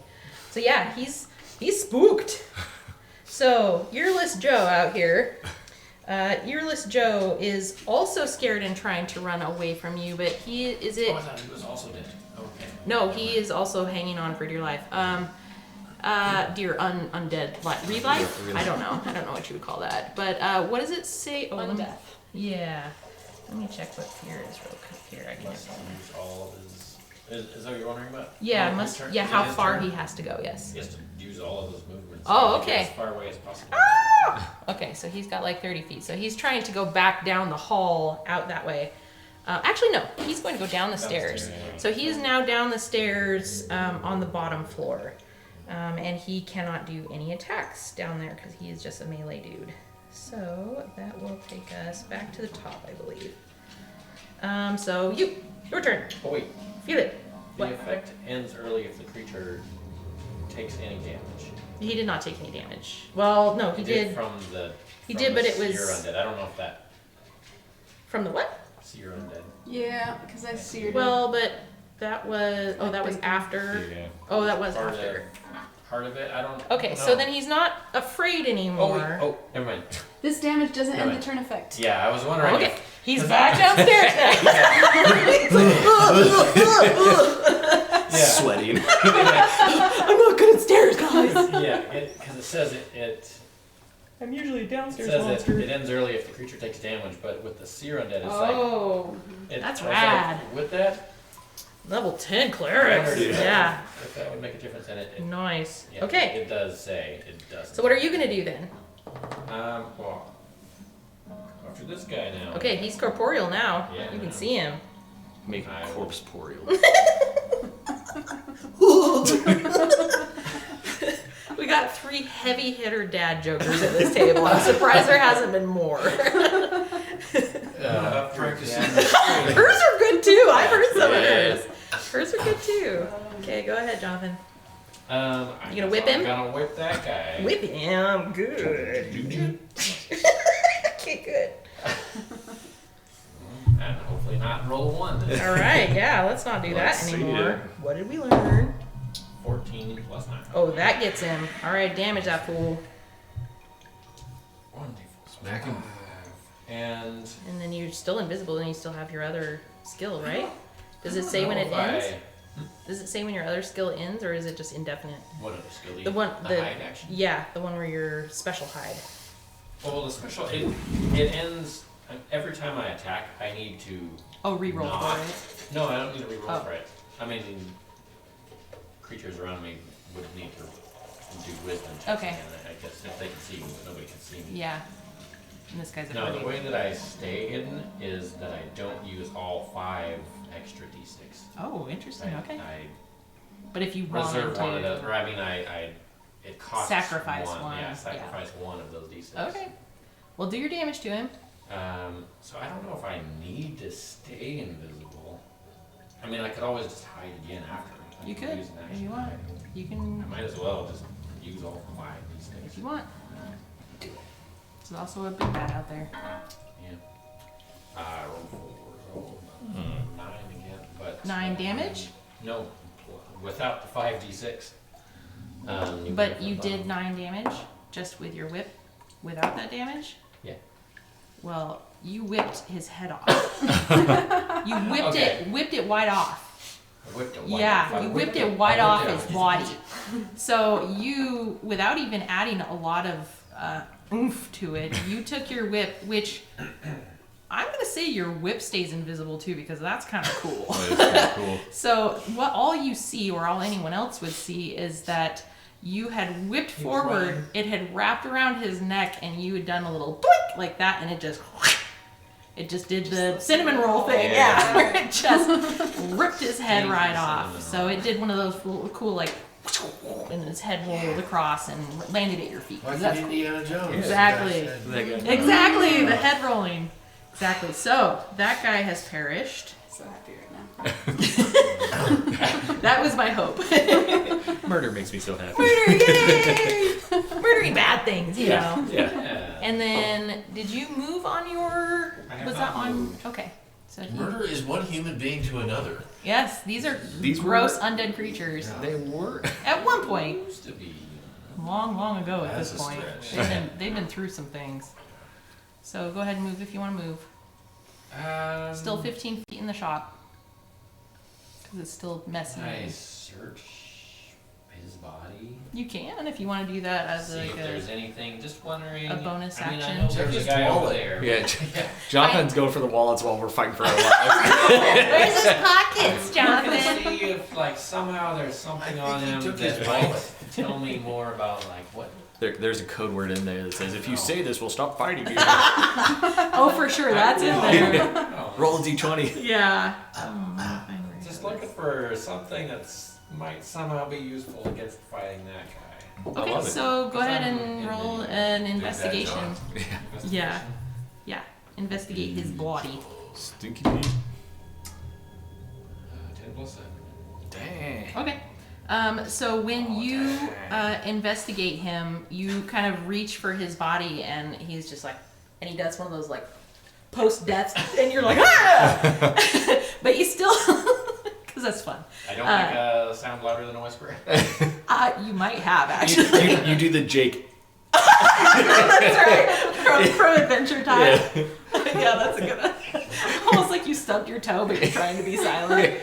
Okay, what would your character do? Would you yip, yipe, or would you silently scream? Roll for yelling. There's no thing on here for Roll your that. Constitution. I don't know. Roll wisdom. Wisdom roll or a wisdom roll. Riz up. Riz roll. Riz 'em up. Okay, what was your wisdom saving throw? 12 minus 1. But if that fails, I mean, I think I can determine after I find if I fail. And it's a saving throw, With so a you can bless. add a d4. That's what I was Yeah, thinking. that's fine. You can add a d4 to it. Okay. Well, I guess that this isn't like using anything up. Not really. Oh, I added only 1. Well, then you So tell 12. me. That will tell you what you're going to tell me and how you react. I'm not going to tell you how you react. How would you react? I'm deciding based on my You roll. decide based on your roll. I want you to. Giving you the power. What would your character do? Just an immediate reaction to that thing twitching and you thinking it's coming back to life. I whip it again. Yeah, maybe you took it and just bonked him right back on the head again. That's fine. Okay, so you didn't make any noise, but you were able to loot a splicer mask off of him that he was not actually wearing, but he was carrying with him. Because in Do the I games, a know lot of them about wore this masks. then, probably? Yes, you would be familiar with that kind of as a Roll history. yeah. I mean, you would know these things Yeah. because you questioned the splicer that had come to the surface. So, which technically was supposed to be Tyler's character if he was to play with us. He was actually going to be someone you gonna could come take back. with you. That he has mostly amnesia from the things that had happened, but he would remember certain things. That was some coercion. I know. Yeah. Coercion And memory, that you one. also found a small bronze key in his pocket that has the number 269 on it. Kind of engraved on it. Oh, I was looking at the wrong thing. You want to just write it down on your paper or something? You can write it on there. Okay, so let me go back to the encounter here. 269? Yep. Okay, so then that guy is dead. Hold on. Okay, Roger's turn.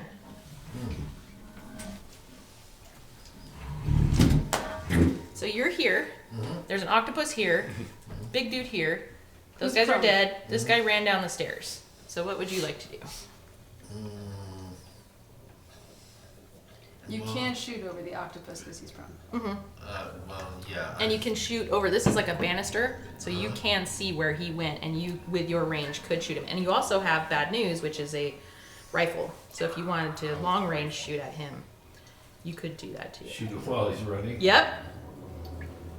Yeah, let's do that. Okay. It's a good idea because he might warn all of his friends. Yeah. Bad news. All right. So go ahead and roll your d20 to hit him. We've got a bunch of friends waiting in the wings. Yeah. 15. All right. Plus That 8. it hits him. Plus 8. Yeah, he's got super low AC. So go ahead and do your damage with bad news. So 2d12. Yeah, 2d12 is pretty fun. You want another one? No, it's only one. Oh wait, this is your 10. Oh. Here. Uh, It's one of these guys. Oh, it is one of those guys. Yeah. It's So roll 2 of weird those. 20. Yeah. Yeah, 2 of those. 2. Mm-hmm. Oh. It does more damage. It's just you. Blow him to bits? Yep. Oh, it's 10. 10 plus 2. All right.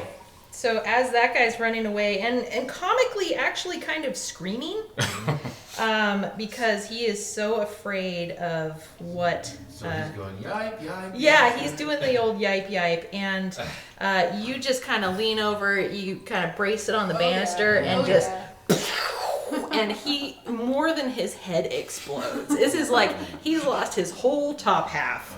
He is a mist in the dark, because it's darker down there, but you could see the of the mist of him. Hence the bad news. Yep, exactly. It's good bad news. When it's used right and it works, Good for yeah. me, bad for him. Yep.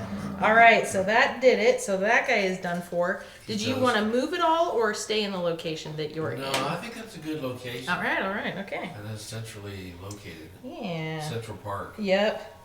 Okay, so that guy's dead. He doesn't do anything. Okay, Nessa. Wait, What? can I get a second? Oh yeah, Dad, you get a second. You do get a second attack. So if you would like to shoot at the other guy. I would. Okay. I want to ruin this day. Please. Okay, you 20? do your 20 and then add the bonus of the bad news to it. So just the 20. 9. Yep. Plus 8. Yep. See, this is a different kind of guy. Yes, that hits him. And That then hits him. So do your. 2 of those bad boys. Are you still using the bad news for this? Just kind of turning and shooting the other guy? Okay. That's- All right. All right. Good old 30-6. Yep. 20. 20 feet away. 20 and then 20, plus 22. 22. Because you get the plus Okay. Oh, Oh, right. yeah.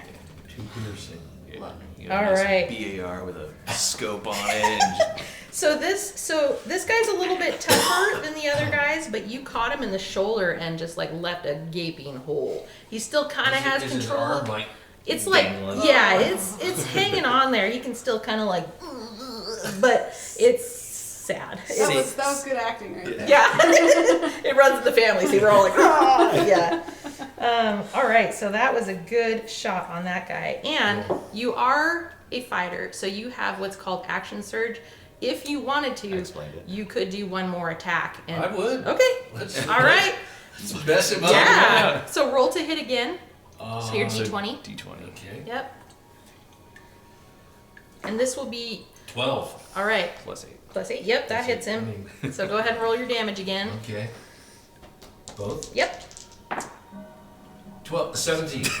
Plus 2. Plus 2. 19. 19.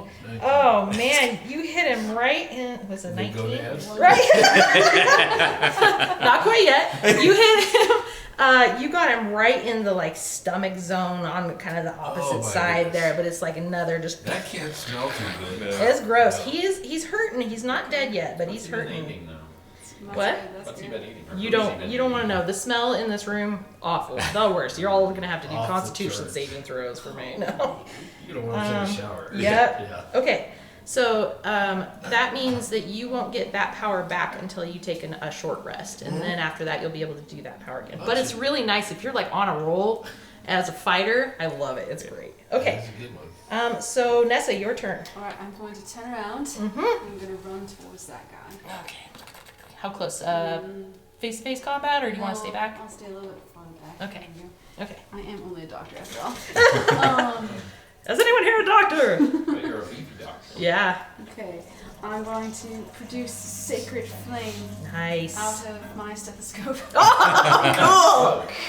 Or is it one of those like eye checking things and it lights up? Oh, those things are just like, oh Yeah. But they no, blind you no, I'm with thinking it. about the ear checking. Yeah, it's Yeah. the same thing. Yeah, Oh, okay. they use those for the eyeball too. Oh, I like that I do it better. It's like on your, like you got it on your, on your belt. Dr. Bell. Yeah. Okay, and so he must make a dex save of 16. Okay. Oh, wait, let me see. Where is he? Dex. I hope he's not very dexterous. He has a -1 to it, but he still rolled an 18. Oh! Yeah. Too bad. Sorry.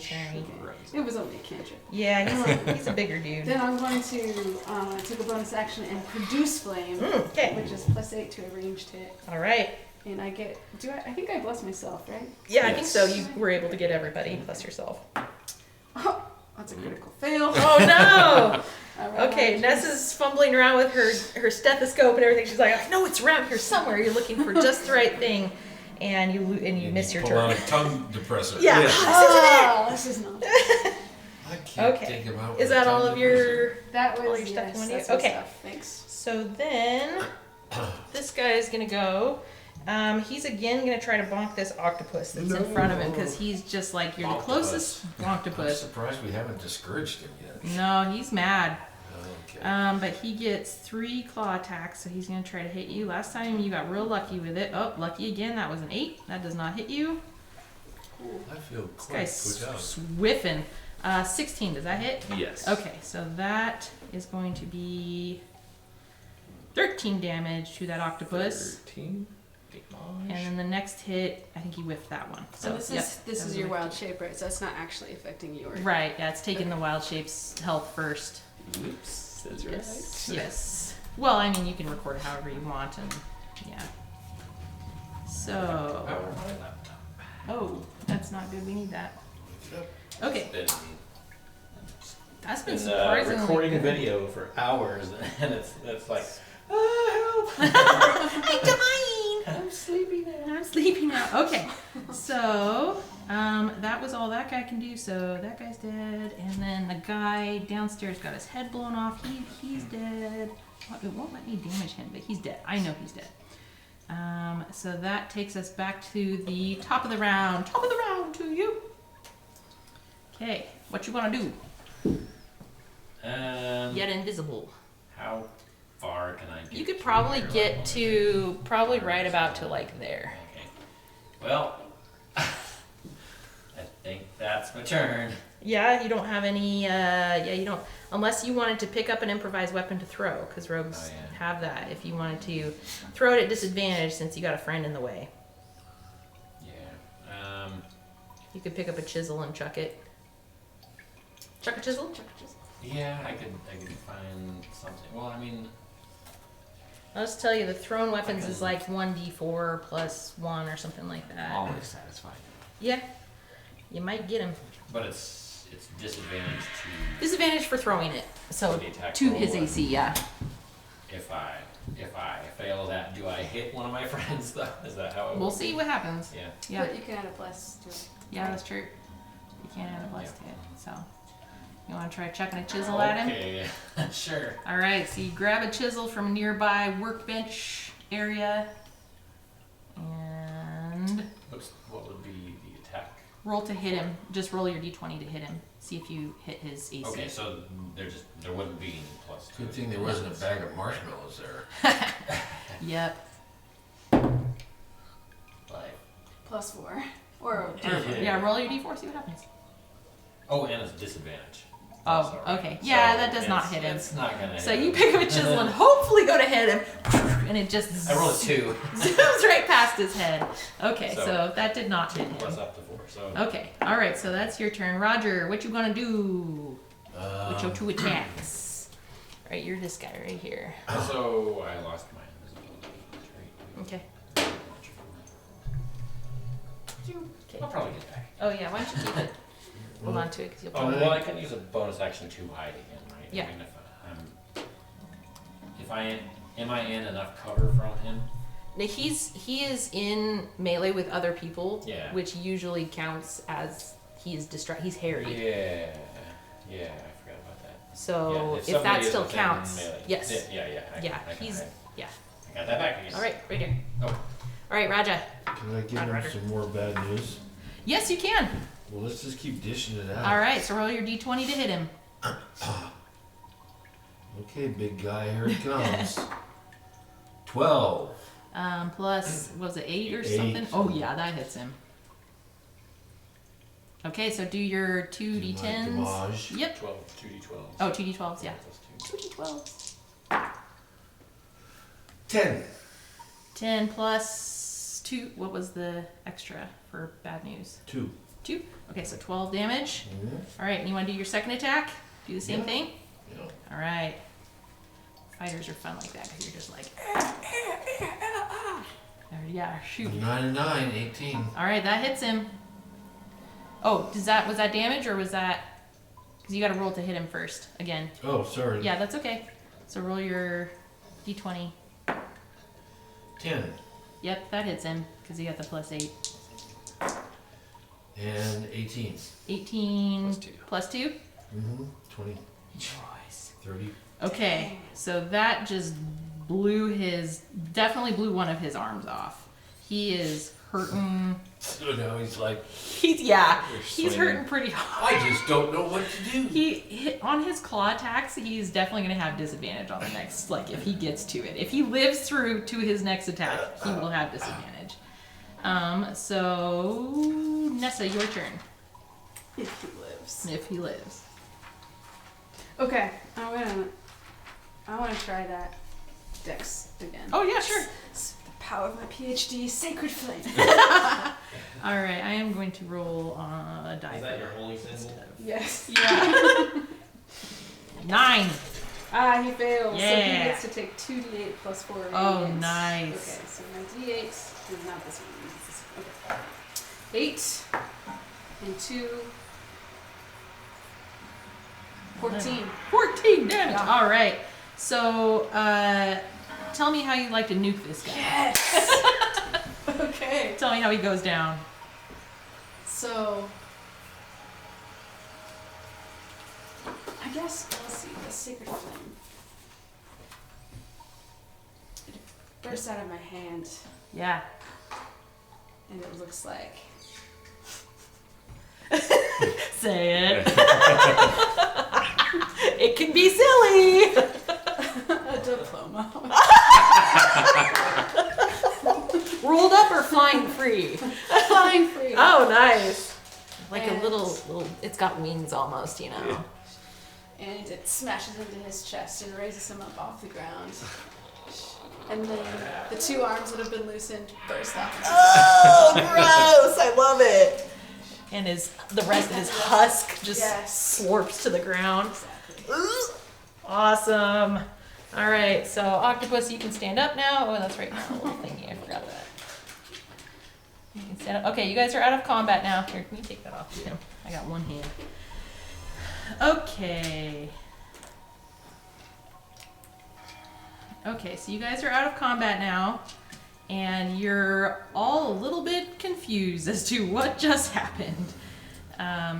You are welcome to. I'm very confused about The whole thing.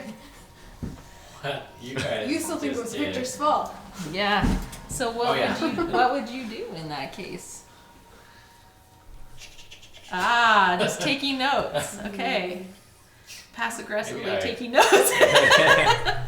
Sneakily walk up to Roger like, He's an octopus. I'm myth. Until he de-octopuses. no, Roger. Oh, Roger, sorry. Yeah. Did you see what they just did? Did you know they could do that? I do now. All Did right. you do anything funny? That's pretty cool. This is what Yeah. happens when you go to med school. Yep. Yeah, I didn't know they could do that. What were you thinking? Who made that noise?